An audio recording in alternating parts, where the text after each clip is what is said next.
I never thought I'd need my law degree to protect myself from my own father. Standing in my grandmother's kitchen at 32, watching Dad and his new wife Sharon walk through my front door with predatory smiles, I felt my world tilt. "Pack your things, Natalie," Dad announced, tossing legal papers on my counter. "This house is mine now." Sharon's crimson lips curved into a satisfied smirk as she ran her manicured fingers along my grandmother's antique china cabinet. "Time to move out, sweetheart." The morning had started peacefully with coffee in Grandma Rose's favorite mug, the one with hand-painted violets that she'd bought at a craft fair 40 years ago. I'd been living in her Victorian home for 3 years since she passed, maintaining her garden and preserving her memory in every carefully tended corner. The house stood on Maple Street, its wraparound porch and gingerbread trim making it a neighborhood landmark that people photographed during their evening walks. I was reviewing a client's contract at the kitchen table, surrounded by case files and the comforting scent of cinnamon from the candles Grandma always loved. The doorbell's chime interrupted my concentration, its melodic tone echoing through the high-ceilinged rooms. Through the peephole, I saw Dad standing there with Sharon, both dressed like they were attending a business meeting rather than visiting family. My father wore a charcoal suit I'd never seen before, his silver hair slicked back with too much product. Sharon stood beside him in a navy blazer and pencil skirt, her blonde hair pulled into a severe bun that made her face look sharper than usual. Their formal attire should have warned me something was wrong, but I'd grown accustomed to Dad's theatrical tendencies. "Natalie," Dad said, as I opened the door, his voice carrying that false warmth he used when he wanted something. He pushed past me without invitation, Sharon following with her designer heels, clicking against the original hardwood floors. They surveyed my home like buyers at an open house, Sharon's green eyes calculating the value of every antique, every carefully preserved detail. "We need to talk," Dad announced, setting his leather briefcase on the dining table with unnecessary force. The sound startled Whisker's grandma's ancient tabby cat, who'd been sunning himself on the windowsill. Dad pulled out a manila folder, extracting documents with the precision of someone who'd rehearsed this moment. "I've discovered something important," he said, spreading papers across the polished mahogany. "Found these in Mother's safety deposit box at First National Bank. Seems there was another will one that reflects her true wishes. According to these documents, the house belonged to him as her only surviving child. The papers looked official, complete with raised seals and multiple signatures. Sharon leaned over his shoulder, pointing out specific clauses with a manicured nail, her perfume overwhelming in the close space. Your grandmother clearly states here that the property should pass to her son." Sharon said, her voice syrupy with false sympathy. "She must have been confused when she made that other document, leaving it to you. Poor thing was quite ill toward the end." I picked up the papers, my hand steady despite the anger building in my chest.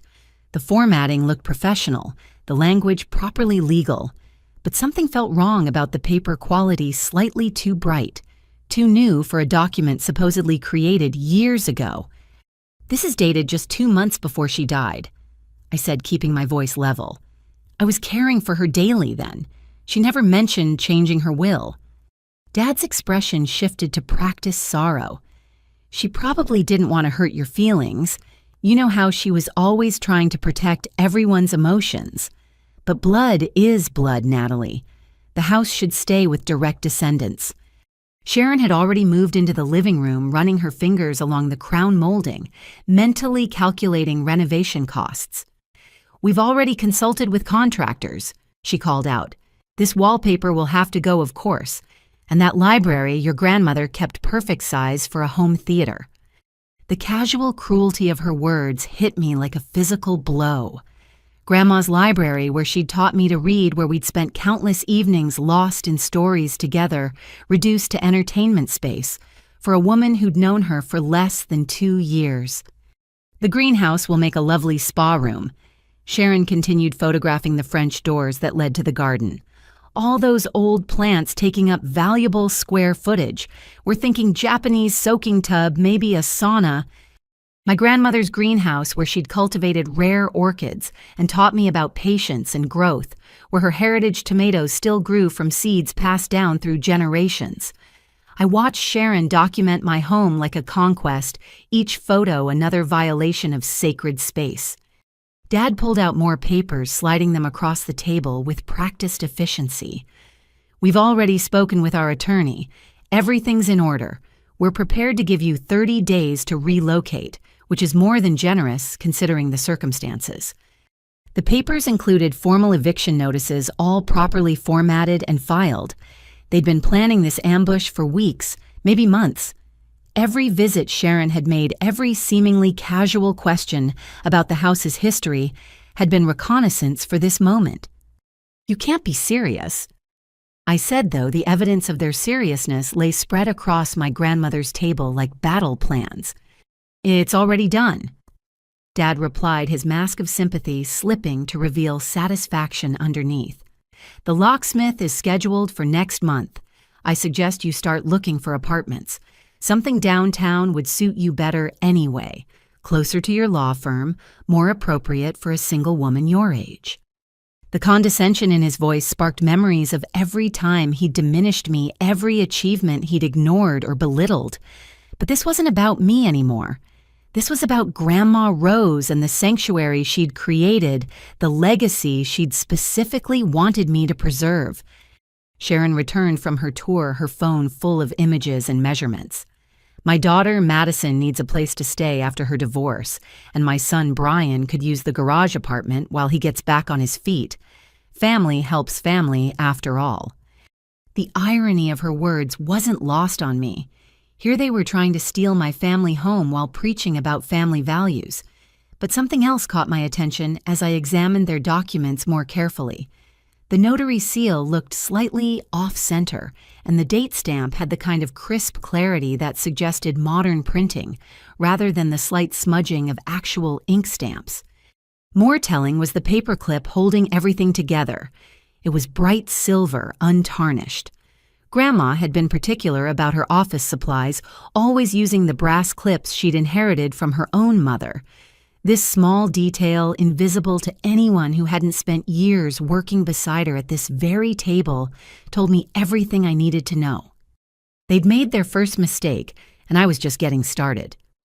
Sharon pulled out her phone again, this time showing me detailed renovation plans that made my stomach turn. The architectural drawings bore the logo of Pemberton Design, the most expensive firm in the city. They'd already invested serious money in their scheme, so confident in their forged documents that they'd begun the transformation of my grandmother's home before even setting foot inside today. The kitchen will be completely gutted, she explained, swiping through three-dimensional renderings. These old cabinets might look charming, but they're not practical. We're thinking Italian marble, perhaps some smart appliances. Your grandmother's style was quaint, but it's time to bring this place into the 21st century.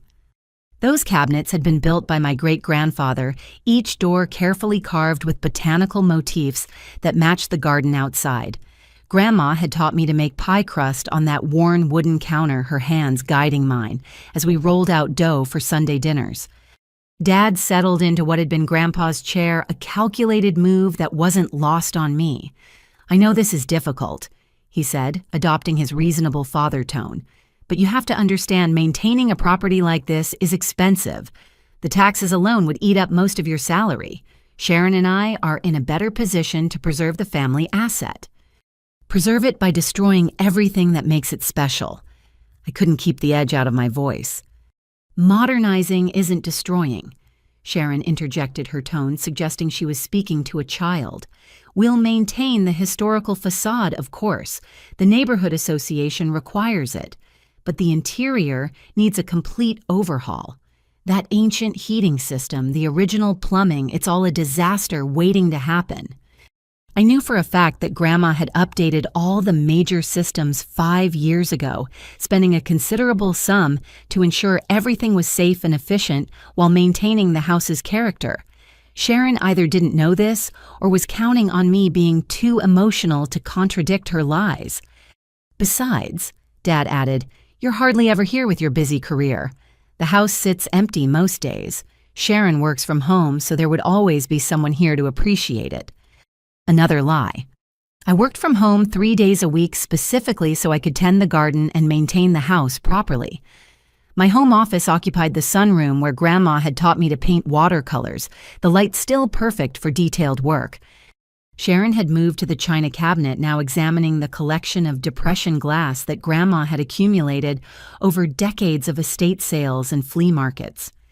Some of these pieces might be worth keeping, she mused. The rest can go to auction. No point hoarding all this clutter. Each piece had a story. The green candy dish bought on Grandma's honeymoon, the amber platter that had held every Thanksgiving turkey for 50 years, the cobalt blue vases that Grandma filled with roses from her garden every summer. To Sharon, they were just objects to monetize. I've already arranged for an estate sale company to evaluate everything, she continued. They'll be here next week to start cataloging. You can keep any personal items you want, of course. We're not heartless.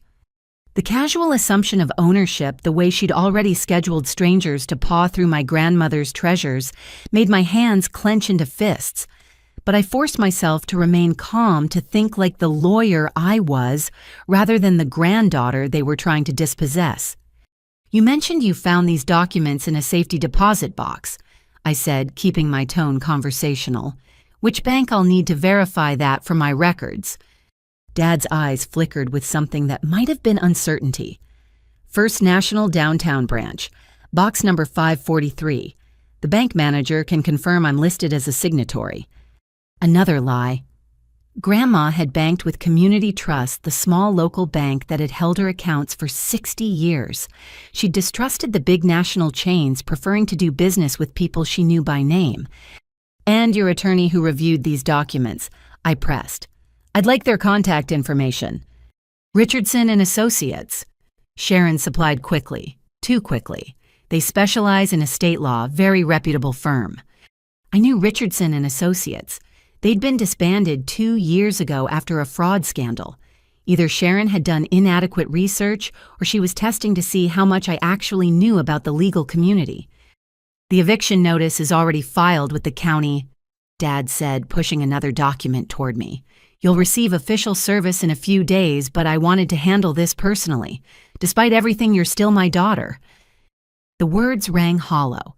He hadn't remembered my birthday in 5 years, hadn't attended my law school graduation, hadn't visited once during the 3 months I'd spent caring for Grandma during her final illness. His definition of fatherhood extended only as far as his financial interests. The house has been in our family for 4 generations, I said quietly. Great-grandpa built it with his own hands after immigrating from Poland. Every room holds our history. Exactly why it should stay with the bloodline, Dad countered. You might marry someday, change your name. The house would pass out of the family entirely. The casual misogyny of his argument shouldn't have surprised me, but it did. As if my potential marriage somehow diminished my claim to my grandmother's legacy. As if Sharon, who'd married into the family 18 months ago, had more right to this house than the granddaughter who'd helped maintain it for decades. Sharon had discovered the door to the basement and was heading down the stairs. Oh, this space is completely wasted, her voice echoed up. We could put in a wine cellar, maybe a home gym. All these shelves of canning jars and preserves. Honestly, who does that anymore? I did. Every August, I continued Grandma's tradition of putting up tomato sauce pickles and jam from the garden's harvest. The basement shelves held 3 years of my efforts, plus some of Grandma's last batches that I couldn't bear to open. The property value alone makes this worthwhile, Dad said, apparently abandoning any pretense of sentiment. The neighborhood's been gentrifying. That new development 2 blocks over sold units for triple what Mother paid for this place. We'd be fools not to capitalize on the market. There it was, not preservation or family legacy, just pure greed dressed up in legal documents. But he'd revealed more than he intended. If they were planning to sell to developers, they'd need clear title, no challenges or complications. My very existence in the house complicated their plans. So, you're planning to sell I asked, letting disappointment color my voice while mentally cataloging their admissions. Not immediately, Sharon said, returning from the basement with cobwebs in her hair. We'll live here for a while, establish residency. Makes the capital gains situation more favorable. Plus, I've always wanted a historical home. The Instagram potential alone is worth it. She pulled out her phone again this time, showing me her social media accounts. Thousands of followers watching her curated life, every moment staged for maximum impact. I could see the future she envisioned my grandmother's home reduced to a backdrop for sponsored content and lifestyle blogging. We'll need you out by the 15th of next month, Dad said, checking his phone calendar. That gives you 5 weeks total, more than fair considering we could demand immediate vacation of the premises. Based on documents you conveniently just discovered, I kept my voice mild, but inside I was building my case. Based on your grandmother's actual wishes, he replied firmly. Whatever document you have was clearly produced under duress when she wasn't thinking clearly. No court would uphold it against her real will. The irony was staggering. Grandma's mind had been sharp until her final days, something her doctors had marveled at. If anyone was operating under false pretenses, it was the man sitting in front of me with his forged papers and rehearsed lies. Sharon had wandered into the pantry, emerging with one of Grandma's recipe boxes. Oh, these might be worth something. Vintage recipes are very trendy right now. I could do a whole series on retro cooking. Watching her flip through cards written in my grandmother's careful script, each one annotated with memories of family gatherings and special occasions, I felt something cold and hard crystallize in my chest. They weren't just stealing a house. They were planning to dismember a life, parceling out memories for profit and social media engagement. I'll need time to review all this with my own attorney, I said, gathering the documents they'd spread across the table. Of course, Dad agreed too readily. But don't drag this out, Natalie. The law is clear, and fighting it will only cost you money you don't have. Accept the situation gracefully, and we might be able to help with your moving expenses. The condescension dripped from every word. He assumed I was still the scared little girl who'd believed his promises about weekend visits that never materialized, who'd waited by windows for a father who always had somewhere more important to be. But I wasn't that girl anymore. I was a lawyer who'd graduated summa cum laude, who'd won cases against opponents with far more experience, who'd learned from the best teacher of all, a grandmother who'd fought for everything she'd built. As they prepared to leave, Sharon paused at the door. Oh, I almost forgot. We'll need all the keys, including any spares. And the alarm code, garage door opener, all of that. Make a list, would you? She spoke as if I were already a former tenant, someone whose access to my own home was a temporary courtesy rather than a right. Dad nodded approvingly, adding, and start forwarding your mail. We don't want any confusion once the transition happens. They left in a cloud of satisfaction, so certain of their victory that they didn't notice the security camera hidden in the porch light, or the way Mrs. Henderson next door had watched their entire arrival from behind her lace curtains. I stood in my violated home, surrounded by the echoes of their greed, and felt Grandma Rose's strength flowing through me. They'd made their second mistake. They'd underestimated me. The real battle was just beginning. My hands trembled slightly as I spread their documents across the dining table, this time examining each page with the trained eye of an estate attorney rather than a shocked granddaughter.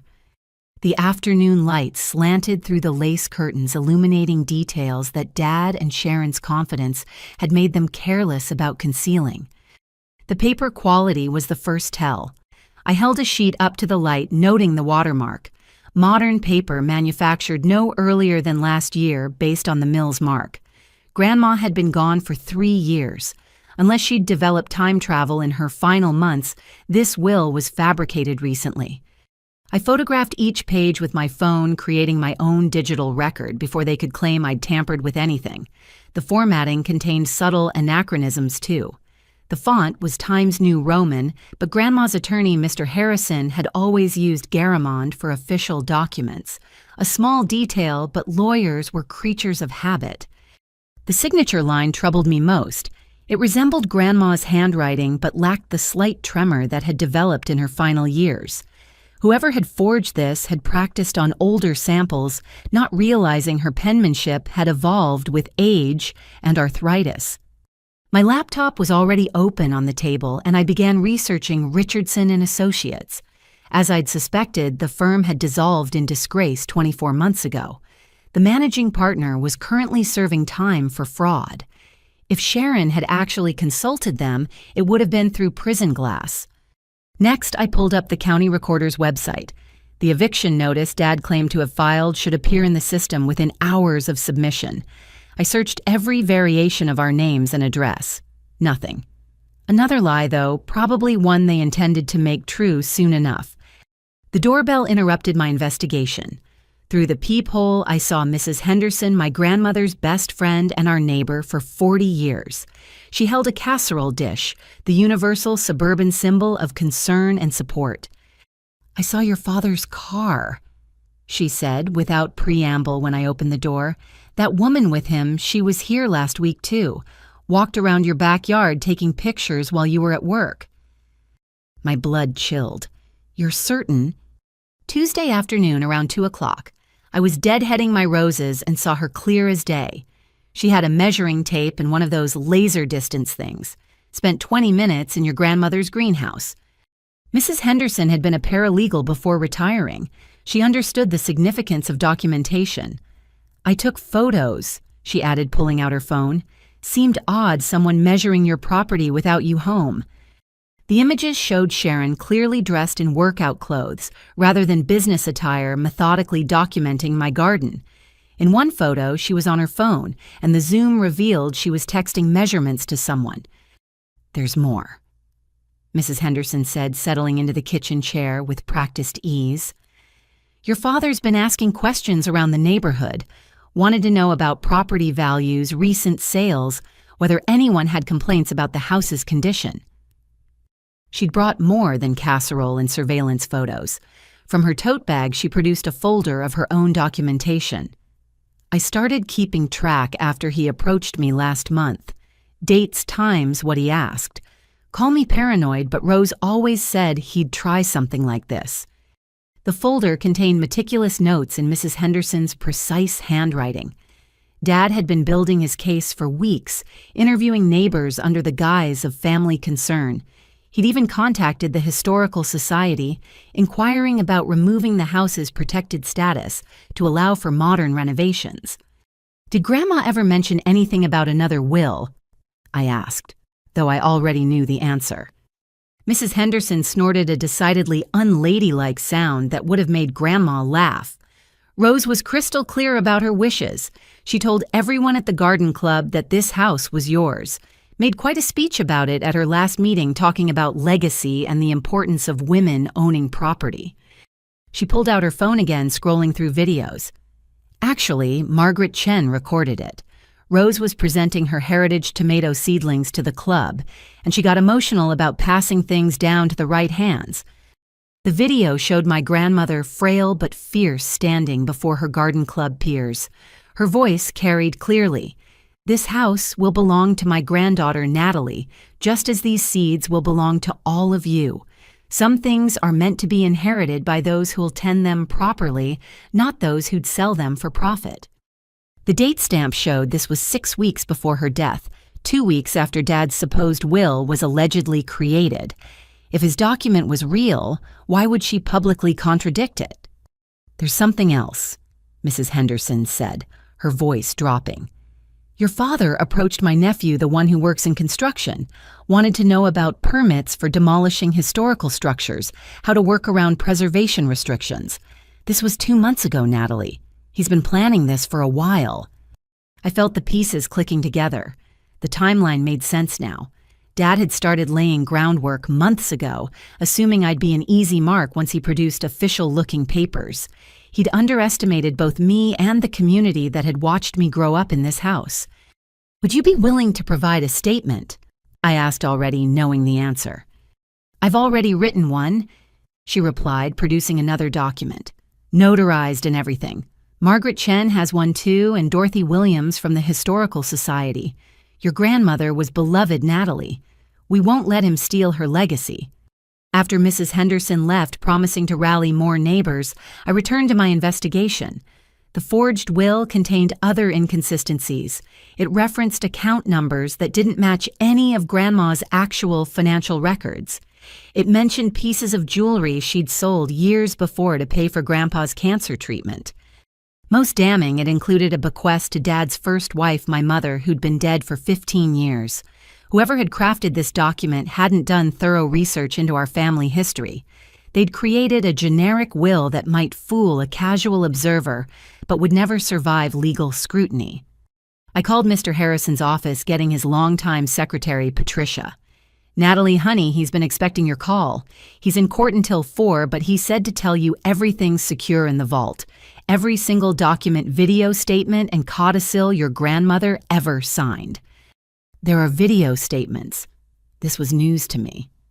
Multiple recordings over her last 5 years. Patricia confirmed. She was very thorough about documenting her wishes, said she knew your father would try something eventually. Smart woman, your grandmother. I made an appointment for the next morning, then turned my attention to deeper research. The Richardson and Associates website was defunct, but archived versions showed their areas of practice. They'd specialized in personal injury and bankruptcy, not estate law. Sharon's quick response had been pure fabrication. The notary seal on the forged will provided another lead. The name was partially obscured, but I could make out enough letters to search the state database. 3 possibilities emerged, but 2 had been deceased before the document's supposed date. The third, Robert Kingsley, had been convicted of document fraud 8 months ago. I cross-referenced Kingsley's case files publicly available through the court system. His client list read like a who's who of elder abuse attempts: 5 cases involving forged wills, 3 fraudulent property transfers, and 2 guardianship scams. Dad and Sharon had chosen their co-conspirator from the worst possible source. My phone rang, the display showing my law firm's main number. My secretary's voice carried barely contained excitement. "Natalie, you'll never guess who just called asking about your schedule. Someone named Sharon wanting to know if you'd be in the office tomorrow. Said it was about a family matter." "What did you tell her?" "Just that I'd have to check with you first. But here's the interesting part. She was really pressing about whether you handle estate disputes. Seemed particularly interested in whether you'd ever challenged a will before." They were trying to gauge my capabilities, probably hoping I was too specialized in other areas to fight back effectively. They had no idea that estate law, particularly elder protection, had become my specialty after watching Grandma navigate the legal system to protect her assets from Dad's previous schemes. I pulled out the business card for Detective Morrison, who'd investigated a similar case I'd handled last year. She answered on the second ring, her voice warming when I identified myself. "Another elder abuse situation?" she asked, cutting straight to the point. "My own this time," I admitted, outlining the day's events. "Forged will with a convicted notary's seal. That's bold and stupid. Email me everything you've got. If they used Kingsley's seal, there's an active investigation that might connect." As we spoke, I heard a car door slam outside. Through the window, I saw Sharon back at my curb, this time with someone else. A man in contractor's clothing emerged from a pickup truck, and they stood on my sidewalk, pointing at the house's exterior. "I need to go," I told Detective Morrison. "They're back." "Document everything," she advised. "And Natalie, don't let them inside again without a warrant." I grabbed my phone, activating the video record function as I stepped onto the porch. Sharon, startled, clearly not expecting me to be home. "Oh, Natalie," she said, recovering quickly. "I was just showing Tom here the house. He'll be handling the renovations, and I wanted him to get a sense of the scope." "This is still my home," I said calmly, keeping the phone visible. "You have no authority to bring contractors here." Tom looked uncomfortable, clearly sensing he'd been dragged into something questionable. "Ma'am said she owned the place," he muttered, already backing toward his truck. "She lied," I said simply. "I'm the legal owner and resident. Any work done without my permission would be trespassing and vandalism." Sharon's face flushed, but she maintained her composure. "Soon enough, dear. Just trying to get ahead of schedule. time is money in construction. Tom was already in his truck engine running. He rolled down the window just long enough to tell Sharon he'd need to see proper ownership documents before returning. Smart man. "You're making this harder than necessary," Sharon said once we were alone. "Your father's offer to help with moving expenses won't last forever. Neither will your marriage when he's in prison for fraud," I replied, watching her face carefully. She faltered for just a moment before laughing. "Prison for reclaiming his rightful inheritance. You really have been watching too many legal dramas.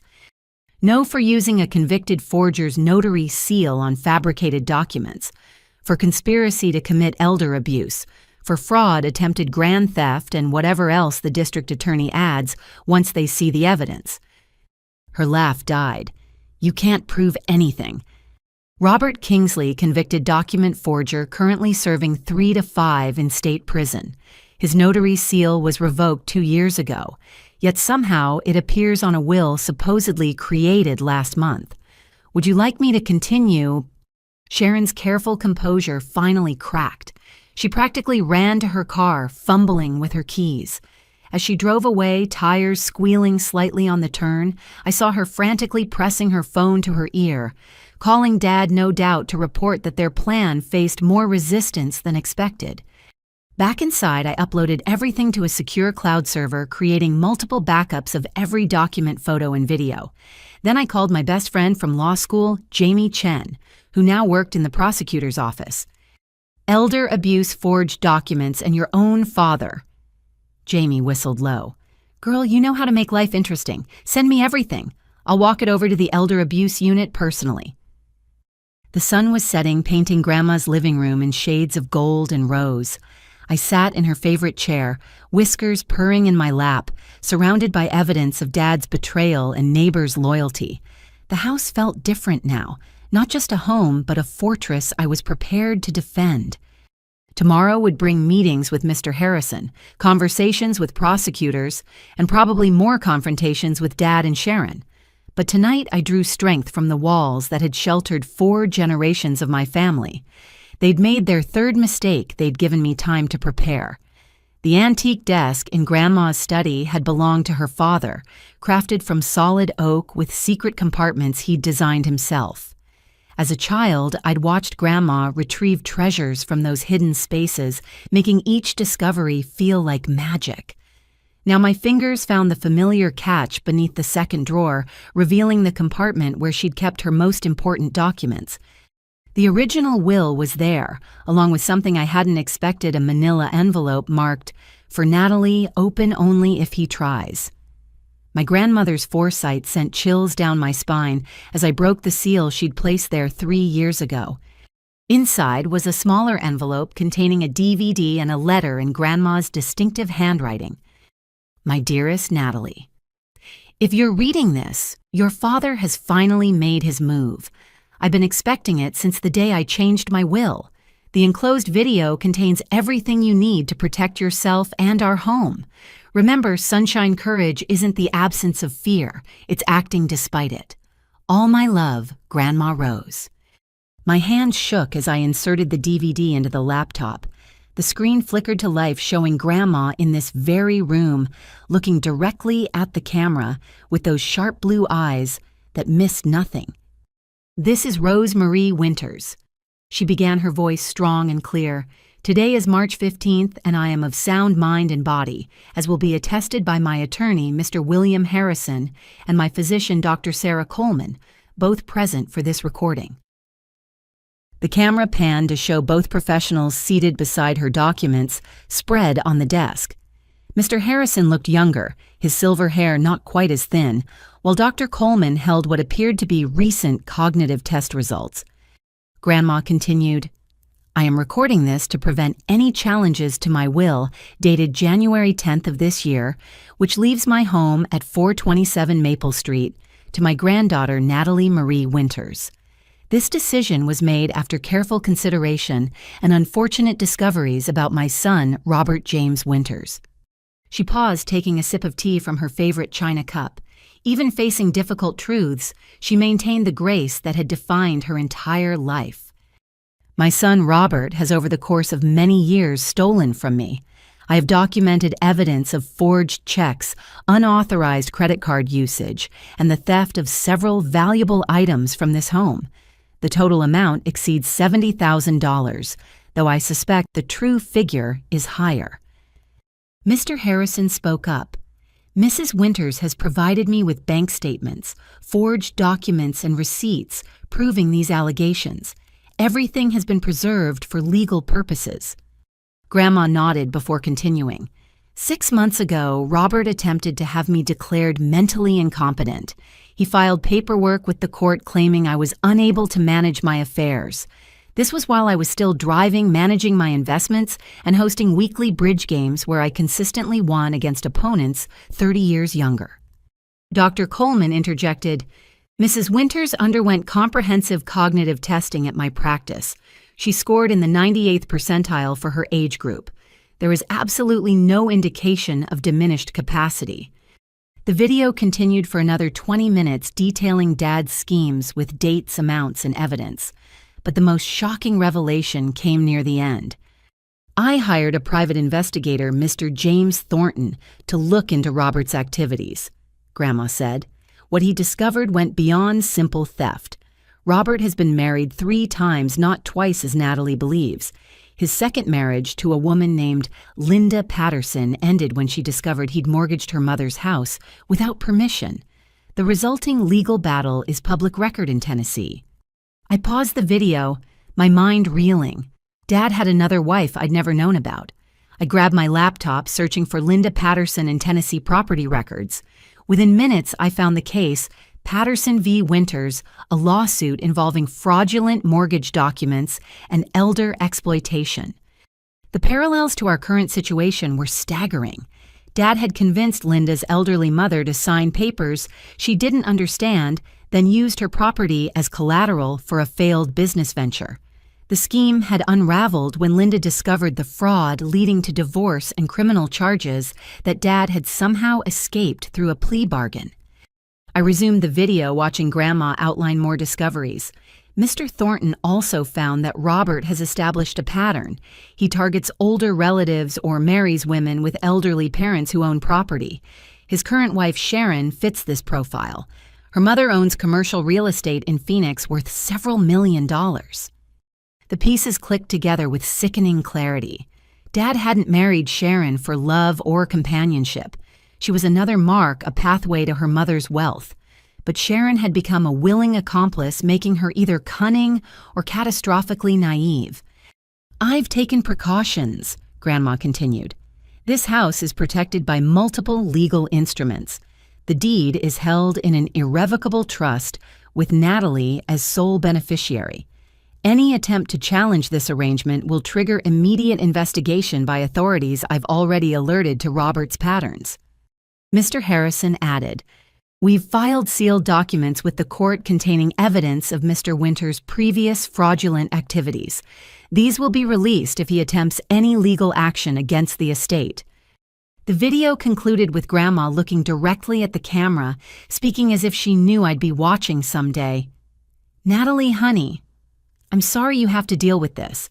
I tried to shield you from your father's true nature perhaps longer than I should have. But you're strong, stronger than you know. This house isn't just property, it's your heritage. Protect it not just for yourself, but for the daughters who'll come after you. And remember, I love you beyond words, beyond time, beyond life itself. The screen went dark, leaving me sitting in silence, broken only by Whisker's purring and the grandfather clock's steady ticking. I wiped tears from my cheeks, overwhelmed by my grandmother's love and foresight.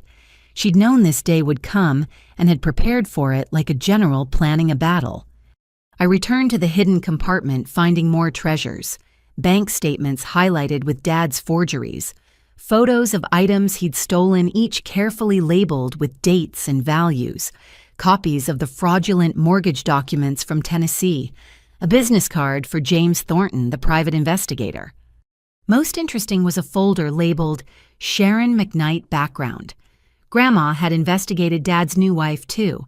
Sharon's history revealed a pattern of failed businesses, bankruptcy filings, and lawsuits from former partners. She'd been married twice before both relationships ending when her financial schemes were discovered. One document made my blood run cold. It was a life insurance application Dad had submitted on Grandma 2 years before her death, listing himself as beneficiary. The policy was for $2 million. Grandma had discovered it and immediately contacted the insurance company, voiding the application and reporting the attempted fraud.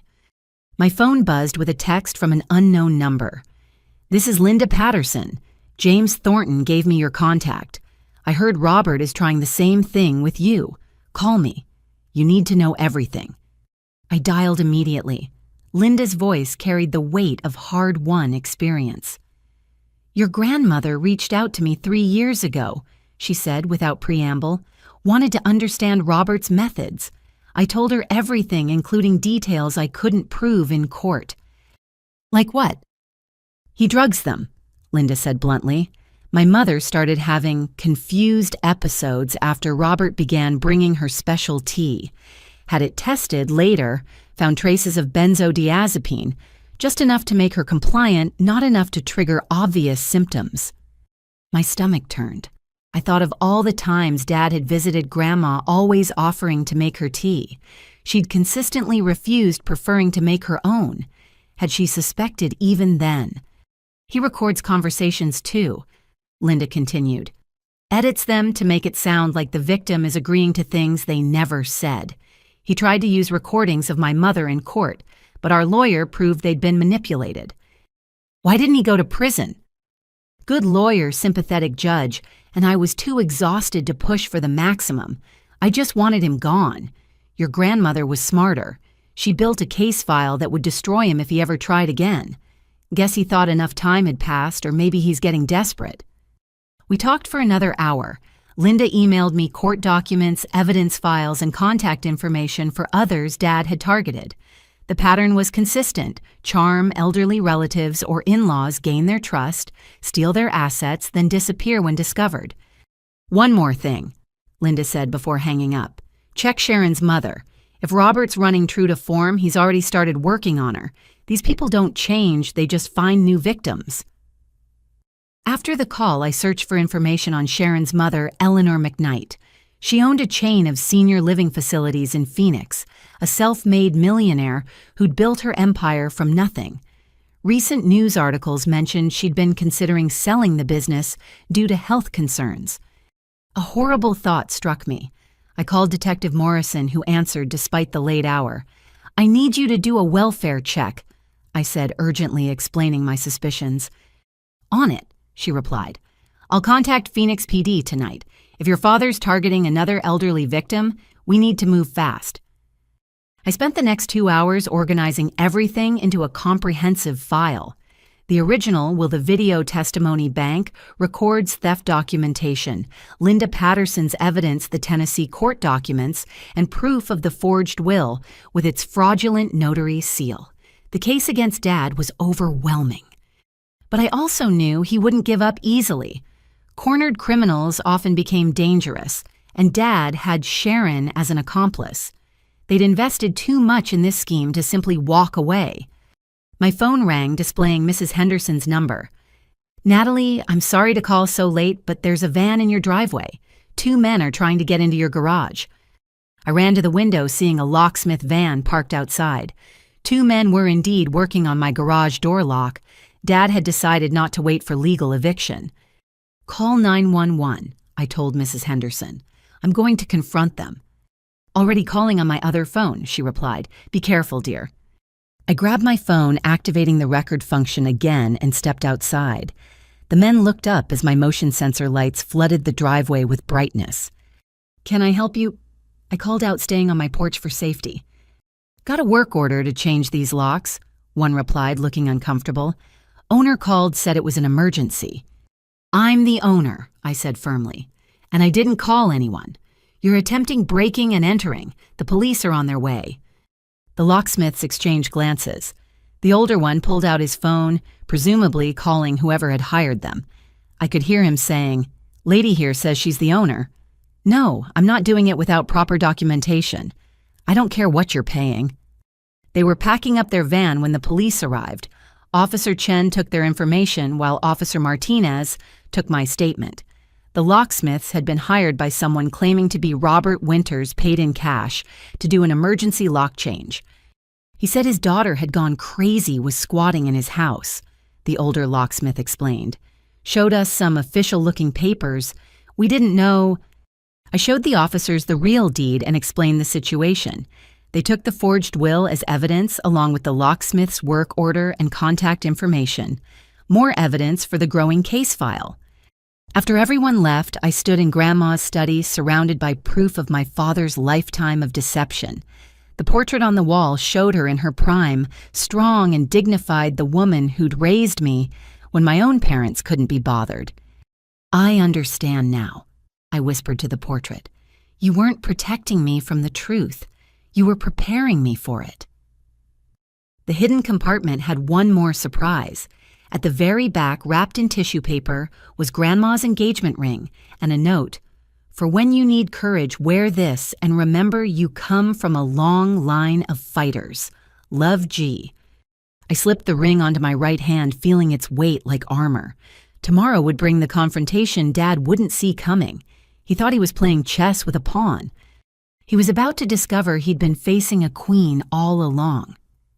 The morning arrived with unseasonable warmth for early spring golden sunlight streaming through the kitchen windows as I prepared for battle. I dressed carefully in my best courtroom suit, the charcoal gray one that made opposing counsel take me seriously. Grandma's engagement ring caught the light on my right hand, a talisman of strength. Mr. Harrison's office occupied the top floor of a Victorian building downtown, its windows overlooking the river. I'd been here many times with Grandma, but never for something this personal. Patricia greeted me with a warm hug and knowing eyes. He's waiting for you, she said, leading me to the familiar conference room. And Natalie Rose would be so proud of how you're handling this. Mr. Harrison stood as I entered his presence, commanding despite his 78 years. The conference table held several boxes of files, each meticulously labeled in his precise handwriting. I've been preparing for this day since your grandmother first voiced her concerns, he began without preamble. Everything is here. Original documents, certified copies, video testimonies, and some surprises even you don't know about. He pulled out a tablet, queuing up a video. This was recorded 1 week before Rose passed. She insisted on making one final statement.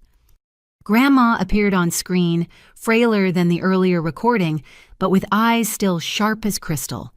She was in her hospital bed but had clearly prepared for this moment, wearing her favorite pearl necklace and soft pink bed jacket. My darling Natalie. She began, her voice weaker but determined. If you're watching this, I'm gone and Robert has shown his true colors. There's something I never told you. Something I should have shared long ago. She paused, gathering strength. Your father has been stealing from our family since he was 16. It started small change from my purse items from your grandfather's workshop sold to pawn shops. We tried to help him therapy counseling, even a stint in military school. Nothing worked. The revelation hit me hard. Dad's crimes went back decades, a lifetime of taking from those who loved him most. When you were born, Grandma continued, I hoped fatherhood would change him. For a brief time, it seemed to work. But after your mother died, he reverted to his old patterns worse than before. He saw her life insurance as a windfall rather than a tragedy. My throat tightened. Mom had died when I was 5, a car accident that left me with fragmented memories of warmth and laughter. Dad had used her death for profit. I've left instructions with Mr. Harrison, Grandma said. Use everything. Hold nothing back. Robert chose his path long ago, and Sharon has chosen to walk it with him. Protect what I've built, protect yourself, and know that I love you beyond measure. The video ended with Grandma blowing a kiss to the camera. Mr. Harrison gave me a moment to compose myself before speaking. Your grandmother was meticulous in her preparations, he said, opening the first box. Here's the original will properly executed with 3 witnesses and video documentation. Here's the deed transfer to the irrevocable trust. Here are the forensic accounting reports showing Robert's thefts over the years. Each document told a story of betrayal and careful protection. Grandma had built legal walls around her assets, specifically designed to withstand the assault she knew would come. "Now," Mr. Harrison said, pulling out his phone, "shall we call your father's supposed attorney Richardson and Associates, wasn't it?" He dialed the number on speaker. A recorded message played, "The number you have reached has been disconnected. Richardson and Associates was dissolved by court order. If you have been a victim of document fraud—" "Just as we suspected," he said, making notes. "Now let's call the real player in this game." He dialed again, this time reaching the State Bar Association. After identifying himself and explaining the situation, he was transferred to the ethics department. "Yes, we're investigating a case of possible fraud involving forged estate documents," he said. "The opposing party claims representation by Richardson and Associates. Yes, I'm aware they were disbanded. The documents bear a notary seal from Robert Kingsley, currently incarcerated, yes." The investigator on the other end promised immediate action. Presenting forged documents as legitimate legal filings was a serious crime, compounded by claiming representation by a disbanded firm. "One more call." Mr. Harrison said, his eyes twinkling with the same mischievous light I remembered in Grandma's. "Your friend at the prosecutor's office asked me to conference her in." Jamie Chen's voice came through clear and professional. "Mr. Harrison, Natalie, I've reviewed the files you sent. We're opening a formal investigation into Robert Winters and Sharon McKnight Winters for elder abuse, fraud, forgery, and conspiracy. Warrants will be issued this afternoon." That fast? I was stunned by the rapid response. "The evidence is overwhelming," Jamie replied. "Plus this connects to 3 other cases we're investigating. Your father's name came up in an elderly abuse ring we've been tracking. This gives us the probable cause we needed." After the call ended, Mr. Harrison leaned back in his chair. "Your grandmother knew this day would come. She also knew you'd need more than just defensive weapons. She left you offensive ones, too." He produced another folder, this one marked Property Intelligence. Inside were documents I'd never seen before. Rose hired investigators to research every property Robert had ever touched, he explained, including some interesting discoveries about Sharon's assets. "Did you know she doesn't actually own the house she claims as her residence? It belongs to her ex-husband, who allows her to live there as part of their divorce settlement. One violation of the agreement, such as criminal charges, and she's evicted immediately." The implications were staggering. Sharon was risking homelessness for this scheme. Her desperation made more sense now. "There's more," Mr. Harrison continued. "That Phoenix property development Sharon's mother owns, Robert has already taken out loans against it using forged signatures. The banks don't know yet, but when they find out, he'll face federal charges for bank fraud. I finished my legal mind racing through the implications. Interstate commerce wire fraud, it compounds exponentially. Your grandmother found evidence of 6 different schemes Robert was running simultaneously," Mr. Harrison said. "She documented everything, but held it back, knowing it would be more powerful deployed at the right moment. That moment is now." My phone buzzed with a text from Detective Morrison. "Phoenix PD confirmed. Eleanor McKnight has been hospitalized 3 times in the past month for confusion and memory issues. Her signature appears on several suspicious documents. We're coordinating with Adult Protective Services." The scope of Dad's crimes kept expanding. He wasn't just a thief, he was a predator who specialized in victimizing the elderly, including his own mother. "What do you need from me?" I asked Mr. Harrison. "Stand strong," he replied. "They'll escalate when they realize their scheme is failing. Document everything, don't meet with them alone, and let the legal system work. Your grandmother built this case over years. All we have to do is execute her plan." I left his office with copies of key documents and a flash drive containing all the video testimonies. The weight of evidence was overwhelming, but I knew Dad wouldn't surrender easily. Desperate people did desperate things. My phone rang as I reached my car. Dad's number showed on the screen. I let it go to voicemail, then listened to the message. "Natalie, this is ridiculous. Call off whatever dogs you've set on us. We can work this out as a family. I'm your father, for God's sake. Sharon and I are willing to compromise. Maybe shared ownership, call me back." Compromise. Now that his plan was crumbling, he wanted to negotiate. But you can't compromise with someone who sees you only as an obstacle to profit. A second call came through, this time from Sharon. Her voicemail was less conciliatory. "You have no idea who you're messing with. I have connections, resources you can't imagine. This isn't over. That house will be ours one way or another." I saved both messages, forwarding them to Detective Morrison and Jamie. More evidence of their ongoing conspiracy. Back home, I found Mrs. Henderson in my garden watering Grandma's roses. Several other neighbors were with her, including Margaret Chen from the Garden Club and Dorothy Williams from the Historical Society. "We've formed a watch," Mrs. Henderson announced. "Someone will always have eyes on your house. My nephew installed extra cameras this morning, all recording to the cloud. Anyone tries anything suspicious, we'll know immediately." The support overwhelmed me. These women had been Grandma's friends, and now they were mine, forming a protective circle around her legacy. "There's something else," Dorothy said, producing a folder. "The Historical Society is filing emergency papers to increase the house's protected status. No modifications will be possible without our approval, which I assure you won't be forthcoming for your father's plans." Margaret added, "The Garden Club is documenting the heritage plants in your greenhouse. Some of those tomato varieties are registered heirlooms. Destroying them would violate preservation laws." They'd found ways to add legal protections I hadn't even considered.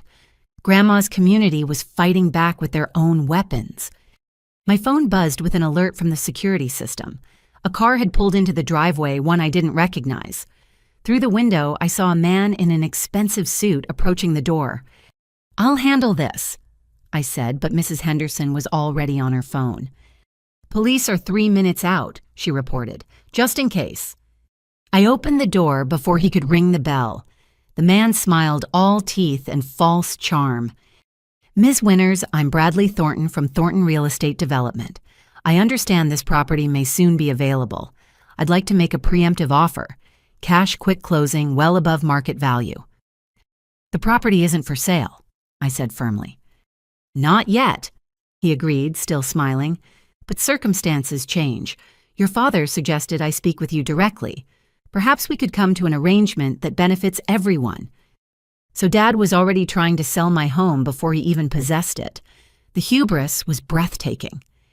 "Mr. Thornton, you're trespassing on private property to discuss a fraudulent real estate transaction," I said, keeping my voice level. "I'm an attorney specializing in elder abuse and real estate fraud.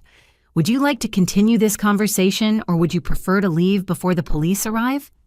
His smile finally faltered. Behind him, a patrol car turned onto our street. "I think there's been a misunderstanding," he said, backing toward his car. "I was given incorrect information. My apologies for disturbing you." He left quickly, tires chirping slightly in his haste. Officer Chen pulled up moments later, taking my statement about the attempted transaction. Another piece of evidence showing Dad's conspiracy extended to third parties. As evening approached, I sat in Grandma's study reviewing everything that had happened. In one day, Dad's carefully constructed scheme had begun collapsing. But I knew this was far from over. Cornered criminals lashed out, and Dad had shown he was willing to go to extreme lengths. My phone rang, showing a number I didn't recognize. I answered cautiously. "Is this Natalie Winters?" The voice was elderly, female, and uncertain. "Yes, who's calling?" "This is Eleanor McKnight, Sharon's mother. I'm in the hospital in Phoenix. The doctors say I've been poisoned. They found something in my system, some kind of drug. The police are here, and they said you might be able to help me understand what's happening." My blood ran cold. Dad had actually poisoned Sharon's mother, just as he'd apparently done to others. The depravity was beyond what even I had imagined. "Mrs. McKnight, I'm so sorry. Yes, I can help. Can you put one of the officers on the phone?" The next hour was spent coordinating with Phoenix authorities, sharing evidence and building connections between the cases. Eleanor McKnight was lucky. She'd survived what could have been a fatal scheme. Others might not have been so fortunate. As night fell, I walked through the house checking locks and alarms. The neighbor's watch was in effect, porch lights on up and down the street in a show of solidarity. Grandma's house stood strong, protected by love, law, and community. But I knew tomorrow would bring new challenges. Dad and Sharon were still free, still desperate, and still dangerous. The real battle was just beginning. The next morning arrived with an unexpected cold snap frost glittering on Grandma's garden, like scattered diamonds. I'd barely slept, my mind racing through legal strategies and possible scenarios. At 6 a.m., my phone buzzed with a message from Jamie Chen. "Warrant signed, arrests happening this morning. Stay home, stay safe." I made coffee in Grandma's kitchen using her routine as an anchor.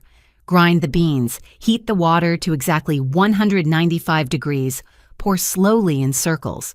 The familiar ritual calmed my nerves as I prepared for what promised to be a difficult day. By 7:30, I was dressed in another power suit, this one navy blue with subtle pinstripes. I retrieved my law license from the wall, polishing the frame until it gleamed. Something told me I'd need its symbolic weight today. The doorbell rang at exactly 8 o'clock. Through the peephole, I saw Dad and Sharon, but this time they weren't alone. A man I didn't recognize stood with them, tall and imposing in a black suit that screamed enforcer rather than attorney. I activated the security system's recording function and opened the door, keeping the chain engaged. "Can I help you?" Cut the act, Natalie. Dad snapped his mask of paternal concern, completely gone. "This is Marcus Webb, our security consultant. We're here to collect what's ours." Marcus Webb stepped forward, his presence meant to intimidate. "Ms. Winters, I specialize in property recovery. Your father has hired me to ensure a smooth transition. It would be best if you cooperated." "Property recovery." I kept my voice steady despite my racing heart. "You mean you're a hired thug who helps people steal houses?" His jaw tightened. "I'm a licensed security professional. Now, are you going to open this door, or do we need to explore other options?" The threat was barely veiled, but I'd dealt with bullies in courtrooms. "Mr. Webb, are you aware that presenting fraudulent documents to claim property is a felony? That conspiracy to commit fraud carries mandatory prison time? That threatening a homeowner on their own property is criminal intimidation?" "We have legal documents," Sharon interjected, but her voice lacked yesterday's confidence. "Forged documents created with a convicted criminal's notary seal," I countered. "The police and FBI are already investigating. Your arrest warrants were signed this morning." That was a calculated gamble. Jamie had said arrests were happening, but hadn't specified when. The effect was immediate. Marcus Webb stepped back, his intimidating posture shifting to self-preservation. "You told me this was legitimate," he said to Dad, real anger in his voice. Dad tried to maintain control. "She's lying, trying to scare you off. I'm the rightful owner. The documents are real." I lifted my law license, holding it where they could see it clearly. "I'm Natalie Winters, attorney at law, specializing in estate litigation and elder abuse prosecution. Bar number 47916. I've personally prosecuted 17 cases of property fraud in the last 3 years with a 100% conviction rate." Sharon's face had gone pale. "You specialize in what?" "Elder abuse prosecution," I repeated slowly, "including cases where adult children attempt to steal their parents' property through forged documents. Cases exactly like this one." Marcus Webb was already moving toward the street. "I'm out," he announced. "This isn't what I signed up for. You want to tangle with a prosecutor, do it without me." "We're paying you," Dad shouted after him. "Not enough for federal time." Webb shot back, getting into his car and driving away without another word. The loss of their enforcer shifted the dynamic. Dad's face flushed with rage while Sharon seemed to shrink into herself. "You think you're so smart," Dad snarled. just like your grandmother always thinking you're better than everyone else. I learned from the best, I replied. Grandma taught me to document everything, verify every claim, and never trust someone who's stolen from family before. I never stole anything. The lie came so easily to him. Tennessee, 2015, I said calmly. Linda Patterson's mother, Arizona, 2019, Sharon's mother. Should I continue? I have the case files for all of them. Sharon turned to Dad, her voice shaking. You said Tennessee was a misunderstanding. You said Linda was lying. She was lying. Dad insisted, but his desperation was showing. I pulled out my phone, showing them the screen. This is Linda Patterson's number. Would you like to call her yourself? Sharon, ask her about the forged mortgage documents, the drug tea, the elderly woman who almost lost her home. You're in contact with Linda. Dad's face went from red to white. And Maria Gonzalez from Tucson, and Patricia Kim from Sacramento. Oh, and Eleanor McKnight called me yesterday from her hospital bed in Phoenix. Funny thing about patterns, Dad. Once people start comparing notes, the truth becomes very clear. Sharon stumbled backward. Hospital bed. What happened to my mother? You didn't know? I kept my voice gentle despite my anger. Sharon might be complicit, but she was also a victim. She's been hospitalized for poisoning, the same drugs found in Linda's mother's system, the same symptoms reported by Maria's father. Does Dad make special tea for your mother, Sharon? The question hit like a physical blow. Sharon's legs gave out and she sat heavily on my porch steps. The herbal tea, she whispered. He said it would help with her memory. Classic benzodiazepine poisoning, I explained, creates confusion and compliance, makes elderly victims easy to manipulate, easy to control. Your mother is lucky the doctors caught it in time. Sharon looked up at Dad with dawning horror. You poisoned my mother? Don't be dramatic, he scoffed. A little sedative to keep her calm. She's fine. She's in intensive care, I corrected. The police are with her now taking her statement. She's already identified the tea you brought her, the documents you had her sign. Bank fraud crosses state lines, Sharon. That makes it federal. A siren wailed in the distance, growing closer. Dad heard it too, his eyes darting between the street and my door. This isn't over, he hissed. That house is mine by rights. I'm her son. A son who stole from her for 40 years, I replied. A son she specifically disinherited in a video-recorded will with 3 witnesses. A son who tried to take out life insurance on her without her knowledge. Grandma knew exactly who you were, Dad. That's why she protected me from you. The sirens were very close now. 2 police cars turned onto our street, followed by an unmarked sedan I recognized as Detective Morrison's vehicle. Sharon stood on shaking legs. I need to call my mother. I need to... Sharon McKnight Winters. Detective Morrison had exited, her car badge visible. We have a warrant for your arrest on charges of fraud, conspiracy, and elder abuse. You have the right to remain silent. As the detective read Sharon her rights, Dad tried to edge toward his car. 2 uniformed officers blocked his path. Robert Winters, you're under arrest for fraud, forgery, conspiracy to commit elder abuse in violation of a protective order, filed by Eleanor McKnight. Protective order. I was surprised by this development. Detective Morrison smiled grimly. Mrs. McKnight filed it from her hospital bed yesterday. The moment she understood what was happening, she took legal action. Tough lady. I see where Sharon gets her survival instincts. As they handcuffed Dad, he turned to me with pure hatred in his eyes. You destroyed our family, you and that sanctimonious old woman. I hope you're happy. Our family was destroyed the day you chose greed over love, I replied. Grandma spent 40 years hoping you'd change. She documented your crimes but never pressed charges, always giving you another chance. Even at the end, she protected you by not going public. I won't make that mistake. Sharon was crying as they led her to the patrol car. My mother, please, will you check on her? Tell her I didn't know. I swear I didn't know he was hurting her. Despite everything, I felt a twinge of sympathy. I'll call the hospital and Sharon cooperate fully. It's your only chance to minimize the damage. As the police cars drove away with Dad and Sharon in custody, Mrs. Henderson emerged from her house, followed by what seemed like half the neighborhood.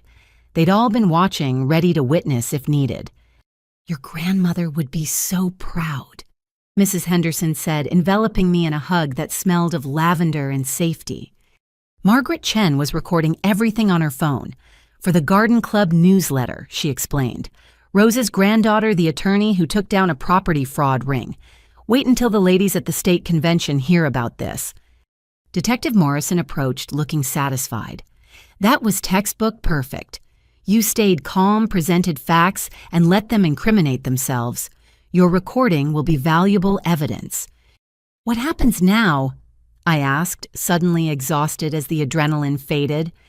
"There'll be a rain tomorrow. Given the interstate nature of the crimes and the elder abuse charges, bail will be substantial if granted at all. The Phoenix connection makes this a multi-jurisdictional case. The FBI will probably take lead." She handed me her card with additional numbers written on the back. "These are victim services coordinators. They'll help you navigate the process. And Natalie." That comment about specializing in elder abuse prosecution, that was brilliant psychological warfare. After everyone left, I stood in my entryway staring at my law license. I did specialize in contract law primarily, but I'd taken elder abuse cases pro bono after watching Grandma navigate the legal system. Now I understood why she'd encouraged that path. She'd been preparing me to fight this exact battle. I called Eleanor McKnight's hospital room. She answered on the second ring, sounding stronger than yesterday. "Natalie." "The nice detective told me they arrested them. Is it true?" "Yes, ma'am. Both of them are in custody. Sharon wanted me to tell you she didn't know about the tea. She's devastated about what happened." Eleanor sighed. "I believe her. Sharon's many things, but she loves me in her own way. That man, though, he's a special kind of evil, pretending to care while poisoning me slowly. The doctors say I could have died if it had continued." We talked for 20 minutes. Eleanor was already working with prosecutors determined to see justice done. She mentioned liquidating her Phoenix properties to prevent any future schemes, planning to put everything in a trust her daughter couldn't touch. "Your grandmother warned me," Eleanor said before we hung up. "Last year, she called out of the blue, said she'd heard Robert was dating someone with an elderly mother who owned property. Told me to be careful. I should have listened better." Even from beyond the grave, Grandma had tried to protect others from her son's predation. Her network of defense extended far beyond just our family. As night fell, I sat in Grandma's chair with Whiskers purring in my lap. The house felt different now, lighter somehow, as if a dark cloud had finally lifted. The danger wasn't completely over. There would be trials, testimony, and probably more schemes from Dad, even behind bars. But the immediate threat had passed. I looked at Grandma's portrait, raising my coffee cup in a toast. "We did it," I whispered. "Just like you planned. The house is safe, and he can't hurt anyone else's grandmother now." The phone rang, showing Jamie Chen's number. "Natalie, you need to know something. We found evidence in your father's car. Lists of elderly people with property research on their health conditions, their family situations. He was building a database of future victims." The scope of Dad's evil continued to expand. He hadn't just been an opportunistic thief, but a systematic predator, treating elder abuse as a business model. "There's more," Jamie continued. "We found a life insurance policy on you, taken out 6 months ago, forged signature. He was planning something, Natalie. Be very careful until he's sentenced and transferred to federal prison." The chill that ran down my spine had nothing to do with the evening temperature. Dad hadn't just wanted my house. He'd been positioning for a larger prize.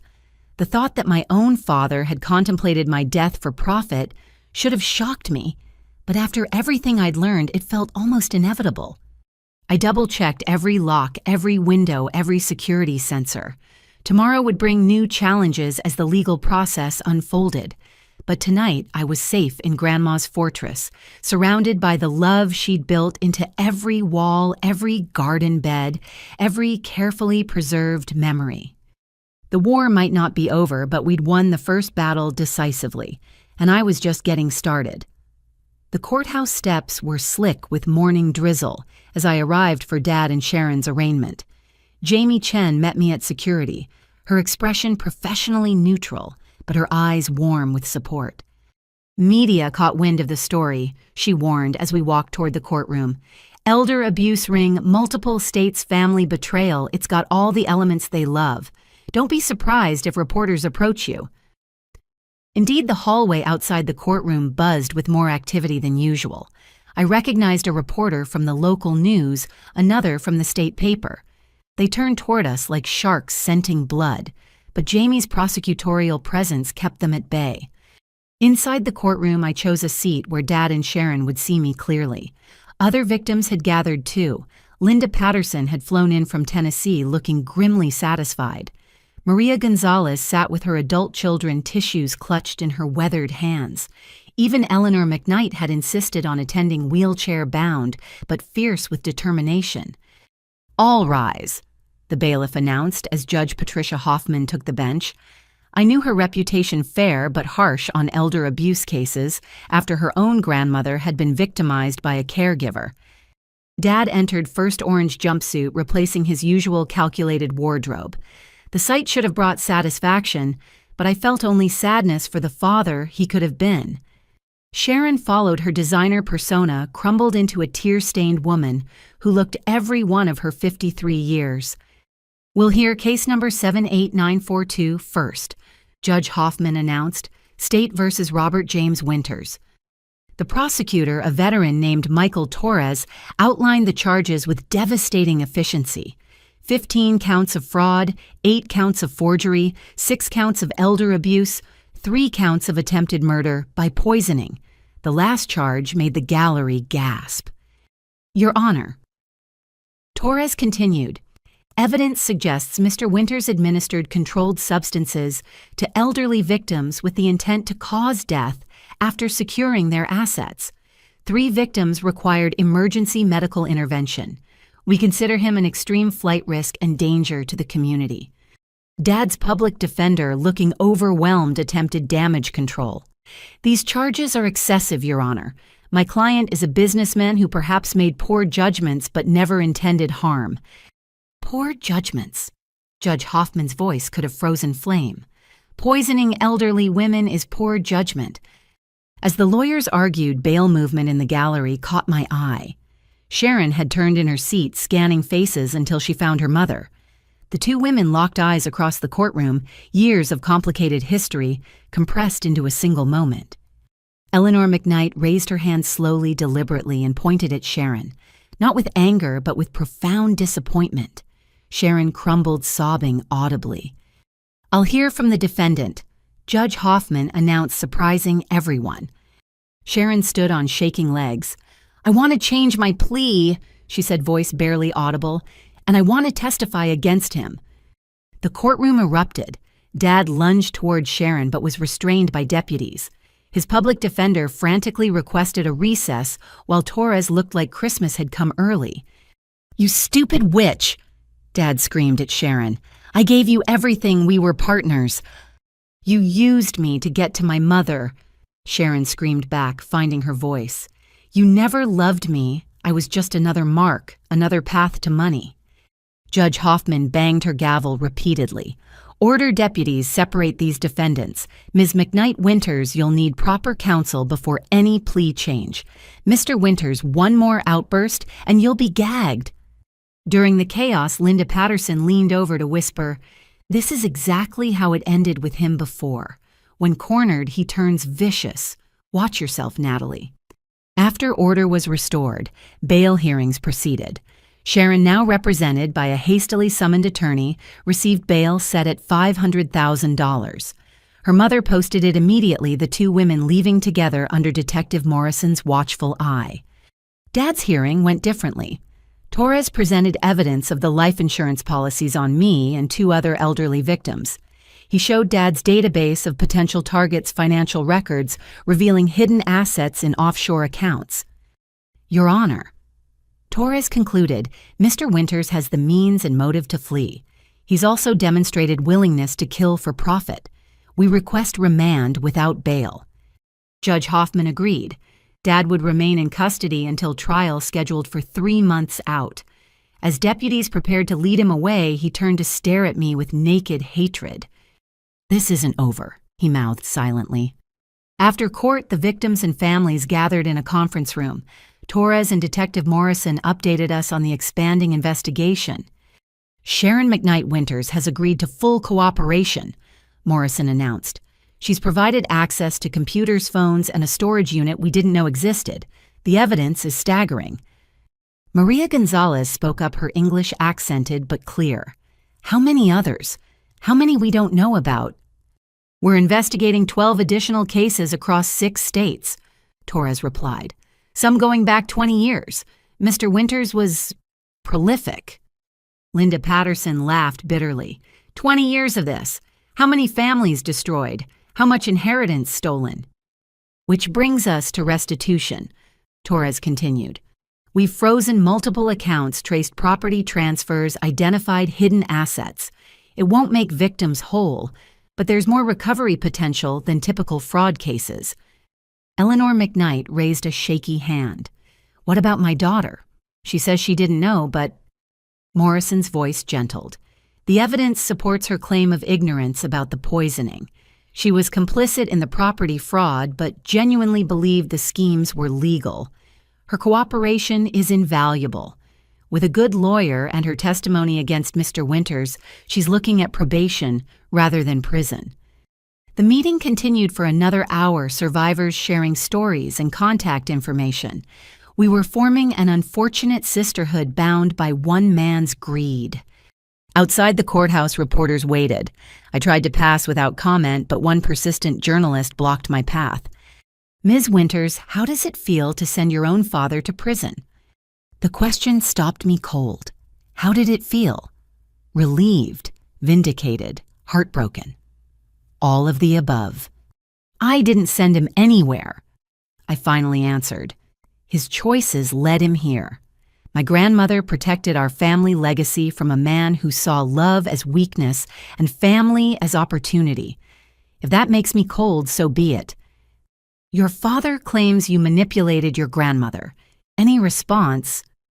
My grandmother graduated college in 1952 when women were barely admitted. She built a business, raised a family, and accumulated wisdom over 93 years.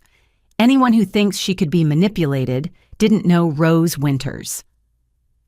I pushed past them toward my car, but another reporter shouted, "What about forgiveness? He's still your father." That stopped me again. I turned back, thinking of all the victims in that conference room.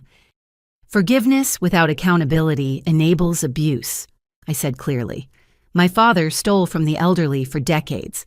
He poisoned women for profit. He took out life insurance policies on victims, including me. Some things are unforgivable, and family doesn't exempt you from consequences. Back home, I found Sharon sitting on my porch steps, Eleanor beside her in a wheelchair. Both women looked exhausted. We need to talk, Sharon said simply. I could have refused, called the police, exercised my legal rights. Instead, I opened my door and gestured them inside. We sat in the living room, 3 women connected by one man's crimes. Sharon spoke first, words tumbling out like a confession. I met Robert at a financial planning seminar. I was broke after my second divorce, desperate to rebuild. He seemed so sophisticated, so caring. He asked about my mother within our first 3 dates, but I thought he was being thoughtful. She laughed bitterly. Every romantic gesture was calculated. The weekend trips were to research property values. The family dinners were to assess my mother's mental state. I gave him access to everything because I thought we were building a life together. When did you suspect? I asked. Little things at first. How he'd redirect conversations to inheritance pushed me to get power of attorney. But the real moment, when I found searches on his computer about benzodiazepine dosing in the elderly, I convinced myself he was researching for a relative. The truth was too horrible to accept. Eleanor reached for her daughter's hand. We all see what we want to see. I liked Robert at first, too. Charming, attentive, always bringing those special teas. Even when I started feeling confused, I blamed my age rather than suspicion. He's done this so many times, Sharon continued. The prosecutor showed me files, photos, victim statements. The exact same pattern with every woman he married or dated. I wasn't special. I was just the latest mark with an elderly relative who owned property. Her voice broke. I helped him forge your grandmother's will. He said it was just to scare you, make you negotiate. I knew it was wrong, but thought, God, I actually thought we were clever. I'm so sorry, Natalie. To you, to your grandmother's memory, to my mother, I'm so sorry. What do you say to someone who helped try to steal your home but was also victimized? I thought of Grandma. Her infinite capacity for seeing people clearly while still hoping for their better angels. Sharon, you'll face consequences for your choices, I said carefully. But you're also doing the right thing now. That matters. The prosecutor says if I testify truthfully, I'll get probation and community service, Sharon replied. I'll do whatever it takes to put Robert away. He can't hurt anyone else's mother. Eleanor spoke up, her voice stronger than her frail appearance suggested. I'm selling the Phoenix properties. Everything's going into a trust for Alzheimer's research. If Robert wanted my money so badly, it'll go somewhere he can never touch it. We talked for another hour, sharing information and building understanding. Sharon revealed more about Dad's methods, his research techniques, his ability to compartmentalize family from profit. By the time they left, we weren't friends, but we weren't enemies either. We were survivors. That evening, Detective Morrison called with updates. The storage unit was a gold mine. We found documents going back to his college years. He's been running elder abuse scams since he was 19. His own grandmother was his first victim. My blood chilled. Grandma's mother, great-grandma Sarah, had died when I was young. Family lore said she'd been confused in her final year's finances in disarray. Now I wondered if that confusion had been chemically induced. There's something else, Morrison continued. We found journals. Your father documented everything like trophies.